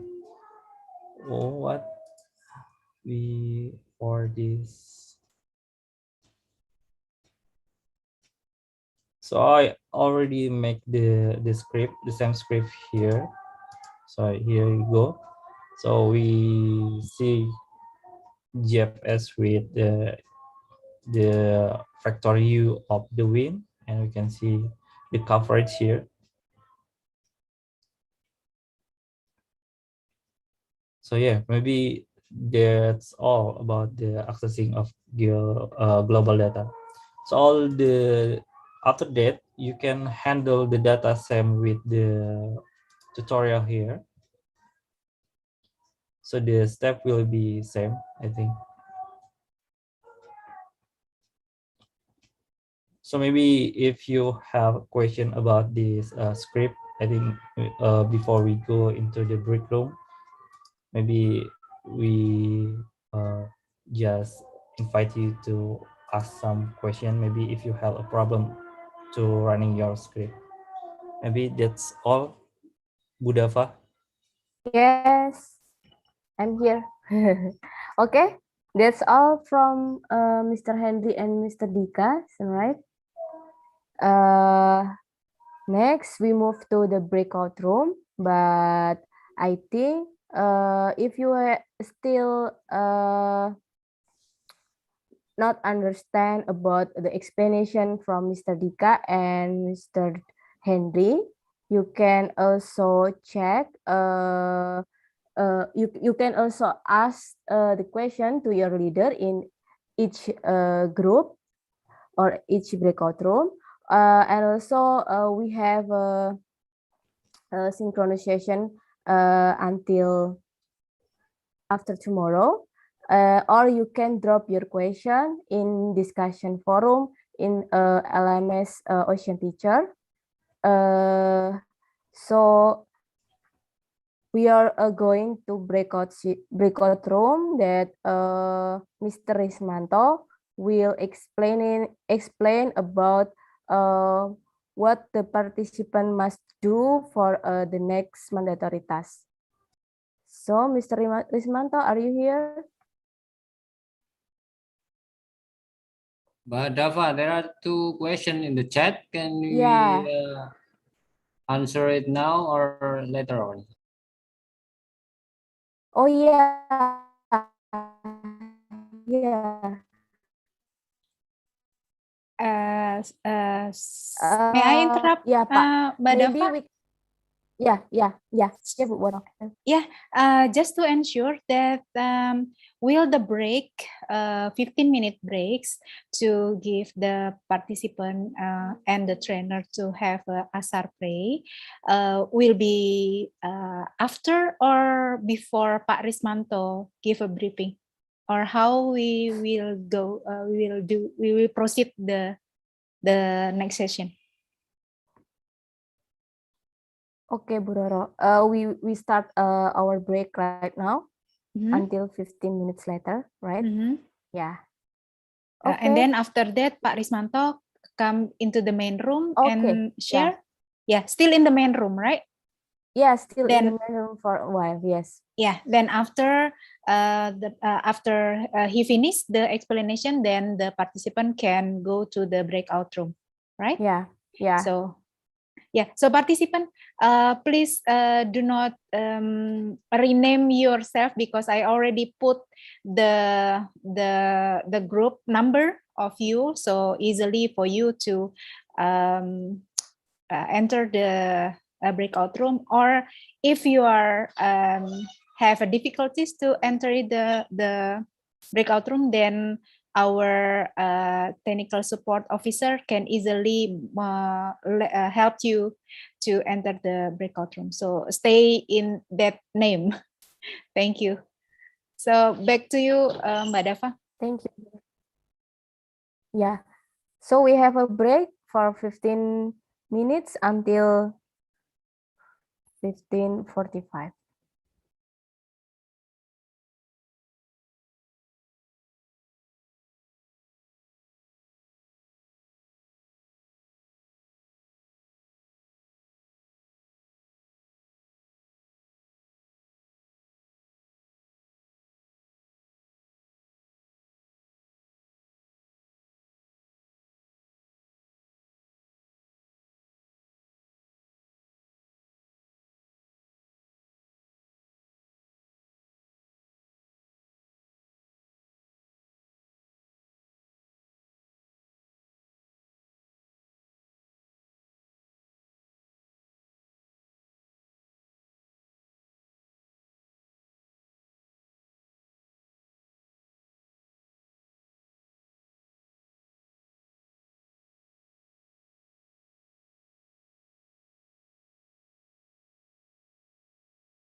Ini bukan sekedar pertanyaan.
Sorry.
Yes, Bu Roro. We are back into main room. I think all participants also have coming back to our main room. Then we will be hear explanation about the breakout room from Mr. Rismanto. I think Mr. Rismanto still here. Yep, Rafa. Yeah. Okay, can you explain how about the breakout room and what the participant mandatory do for the next session? Okay, Before, perhaps we yes. have to check the participant. Participant, if you are ready, so type yes. Okay. But still 41 participants here. Including us, 41. Yes. the trainer Mhm. and instructors. But according to the my note, we have around 38 participants. So perhaps in the group won't be like a balance because some of them that belongs to the group one not attending the session today. So yeah, we will go with the person that are available here. So no worry about the number of your group. Okay, thank you participant for your confirmation. So now we are ready for the next session and back to you, Pak Rismanto. Okay, thanks to Dafa and Puroro. Good morning and good afternoon, dear all OTGA 2021 participants. Now we will move to the next session. And in this session, we will divide all of you into 4 groups and also 4 breakout rooms. And each room will have a leader, and we already choose the leader and will be monitored by a coach. So now let me show you the slide. I will share screen. Is it clear? Yes, Mr. Rismanto. Okay. Very clear. Okay. Okay, for the group 1 will be led by Rob Gill, and the members are Nadim Mahmud until Janaka Kumara in the list. And also this group will be monitored by Pak Bagus. Okay, for the group 2, the leader is Ferdi, and the members are Arifa until Shatuska in the list. And this group will be monitored by Pak Riris. So go to the next group. For the group 3 will be led by Shikana, and the members are Muhammad Shahin Hussein until Taraka in the list. And this group, the group 3 will be monitored by me.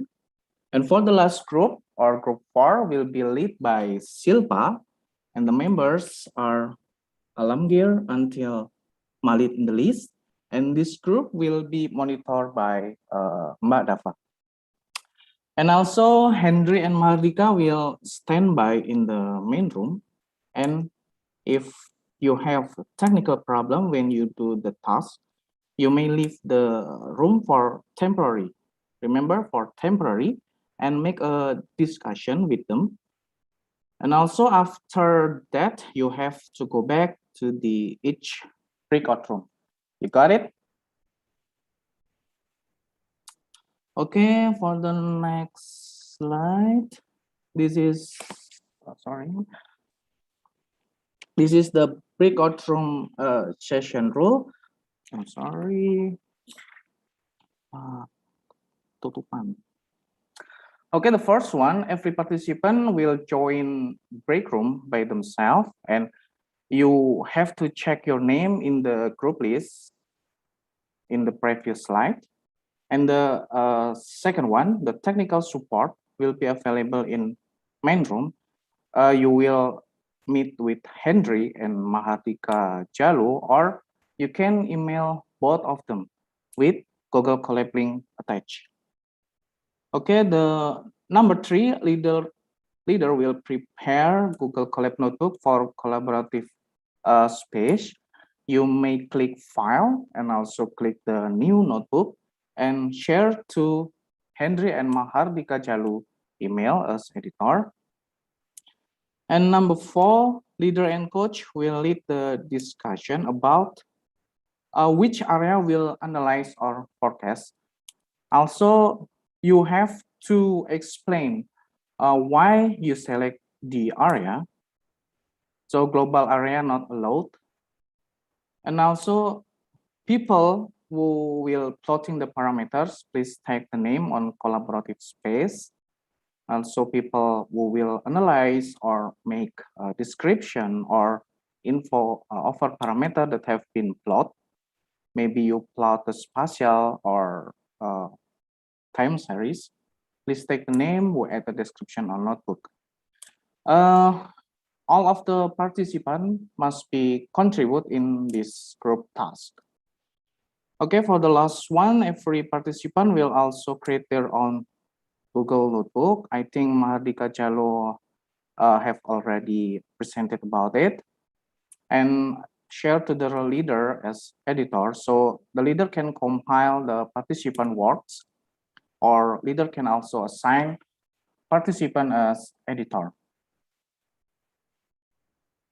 Okay. Okay, now I will show you a short video about how to join and leave breakout room to the main room. Okay, you can click the breakout room and also you choose room 1 or 2, 3 or 4 and you join. Okay, you're already in the room. If you want to leave, click the leave breakout room, not leave meeting, right? Now you are in the main session and you can see Henry and Mahardika Jalu. Okay.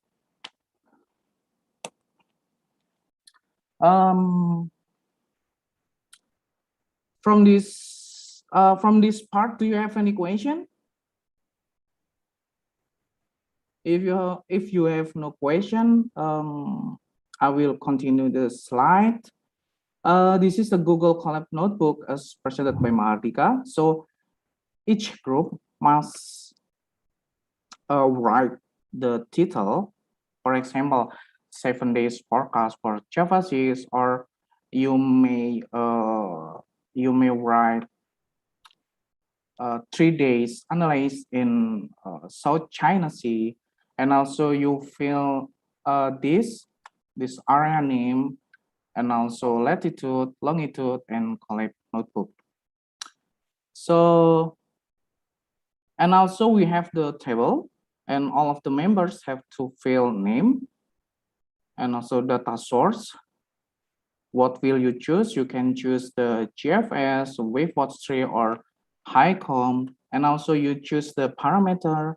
If you want to plot the wind, wind speed and direction, significant wave height, or salinity, or a sea current, or sea temperature. And for the node, what will you do with this data? You may plot the spatial analysis, or you may plot the time series, right? So, okay, now we can start to enter each breakout room. And for Pak Riris, Pak Bagus, and Dava, dimohon dapat mendampingi masing-masing grup. Thank you. Thank you, Pak Rismanto. And then Bu Roro, maybe you can prepare the breakout room for participants. Sorry. Pak Rusmanto, you can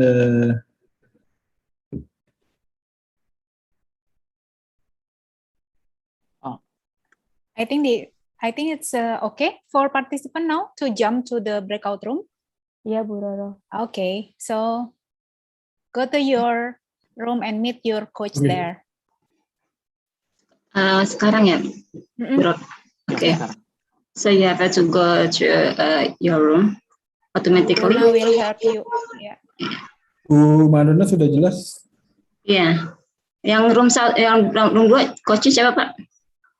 Mas Riris. Pak Riris. Sudah ada. Oh, Mas Oh, Bagus nggak baru ada. masuk ya. Ya, saya langsung open all room aja ya. Ya. Biar bisa masuk. 1, 2, 3.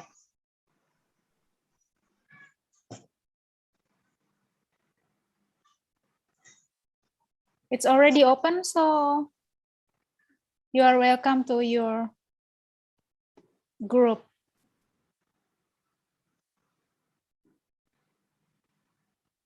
Yang assign nanti tinggal ini aja.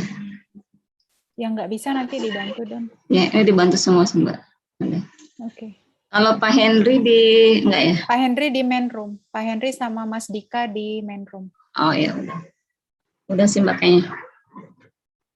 Masih ada nih. Udah. Mbak Roro, Pusdiklat, Coach. Oh, mungkin mereka Di belum tempat aku masih. Mereka belum klik berarti Mbak. Oh, Mereka iya. belum klik. Belum datang kali orangnya Mbak. Iya. Belum ada. Oke.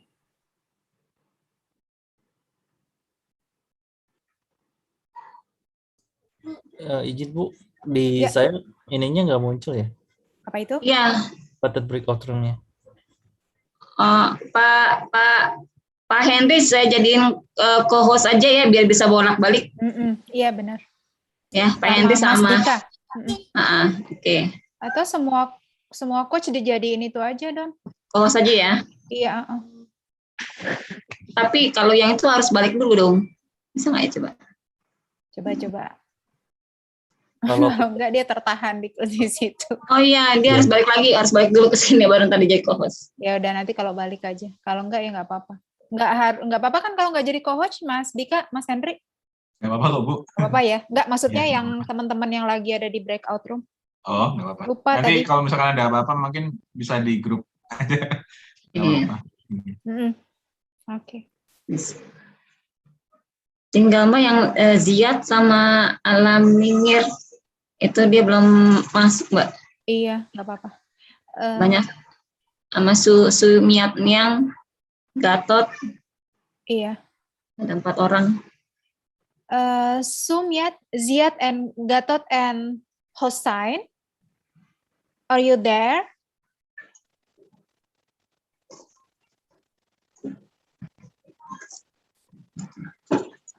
Let us know if you are there, because you are still in the main room. Let us know as well if you have difficulties to enter the breakout room. Oke. Orangnya nggak ada berarti Mbak. Sudah tadi, sudah pada masuk. Lagi pada mungkin sholat kayaknya. Iya. Ini sampai berapa menit Mbak? 20 ya tadi? Aku nggak nyimak. Berapa menit Mas Dika tadi? Sampai jam berapa? 4:30? Atau? Sampai mentok ujung aja Bu. Kenapa? Sampai mentok ujung aja Bu. Kalau itu mungkin sampai ini kali ya. Kira-kira nunggu. Kan selesainya ini jam 5. 5 kurang 15 mungkin Mbak. 5 kurang 15 atau 5 kurang 10, takutnya ada yang mau nanya-nanya ya.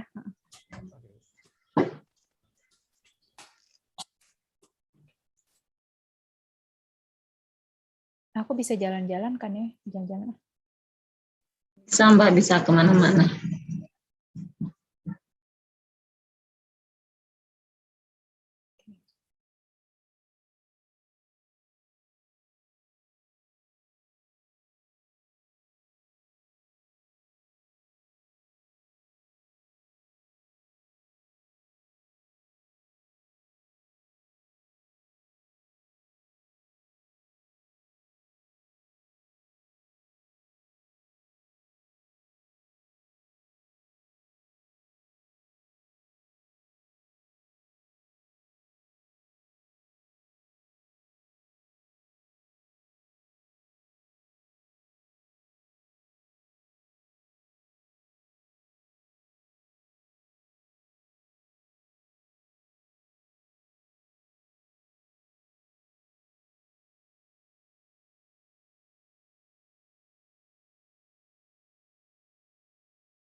Pak Mahardika, ini Silpa Maria itu kelompok berapa ya?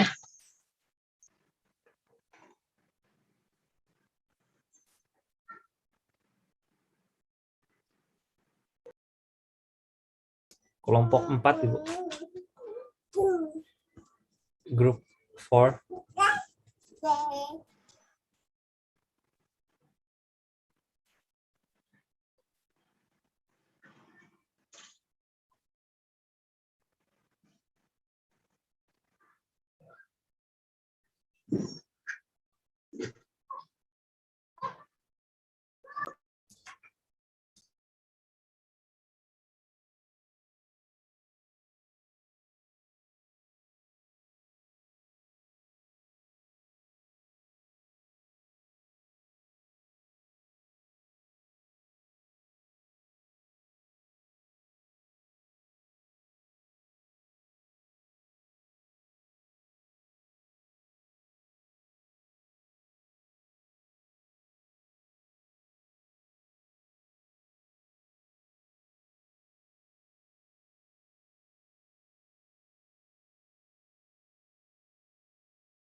Pak Mahardika itu Nadim kelompok berapa ya?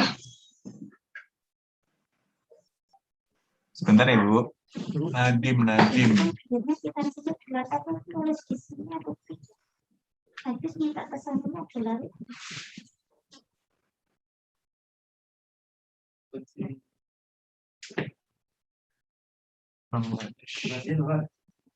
Satu Bu, grup 1 Bu. Kalau itu kalau S itu apa?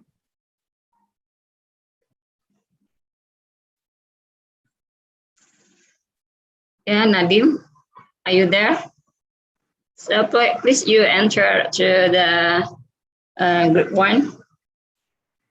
Okay.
Pak Hendri. Ya Pak, gimana Pak? Ini ada error. Saya coba yang baris pertama nih. Yang widget saya share aja ya di anunya ya. Siap Pak.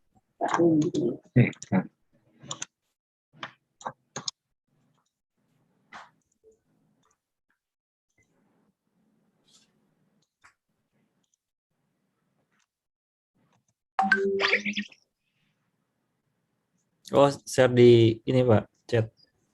Iya, di chat. Iya, di chat. Oke. Bisa share screen nggak Pak? Mohon maaf. Oh, boleh.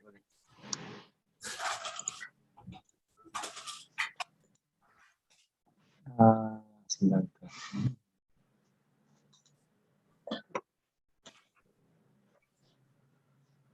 Kan ya.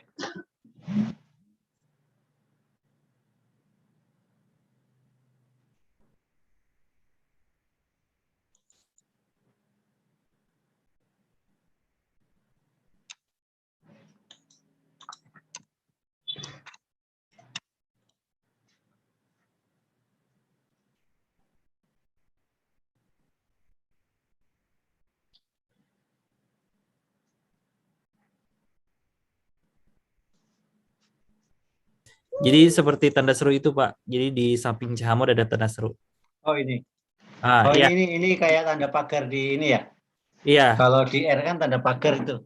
Iya. Jadi kalau okay. di dalam Jupyter Notebook itu kalau tanda seru itu eksekusi command Linux Pak. Oke. Oh ini eksekusi command Linux. Berarti ini dihapus gini, begini ya? Enggak Pak. Jadi kasih tanda seru, tetap dikasih tanda seru. Yang widget itu kasih tanda seru juga Pak. Oh gitu. Ya. Ini kalau tanpa tanda seru artinya nggak dieksekusi. Kalau tanpa tanda seru dianggapnya perintah Python Pak. Oh iya. Kalau dikasih tanda seru dianggap sebagai perintah Linux. Kalau tanpa tanda seru dianggap sebagai Python gitu Pak. Tapi ini scriptnya di Python. Dia bisa campur Pak. Kalau di Jupyter bisa Python, bisa Bash script. Oh gitu. Ya. Oke. Coba di run Pak, pasti jalan. Ini impornya ikut atas ya? Enggak Pak, beda. Beda. Berarti ini aja yang widget aja yang di tanda seru. Iya. Nah itu udah langsung. Oke, ya.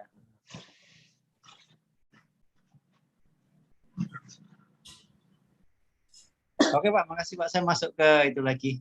Siap.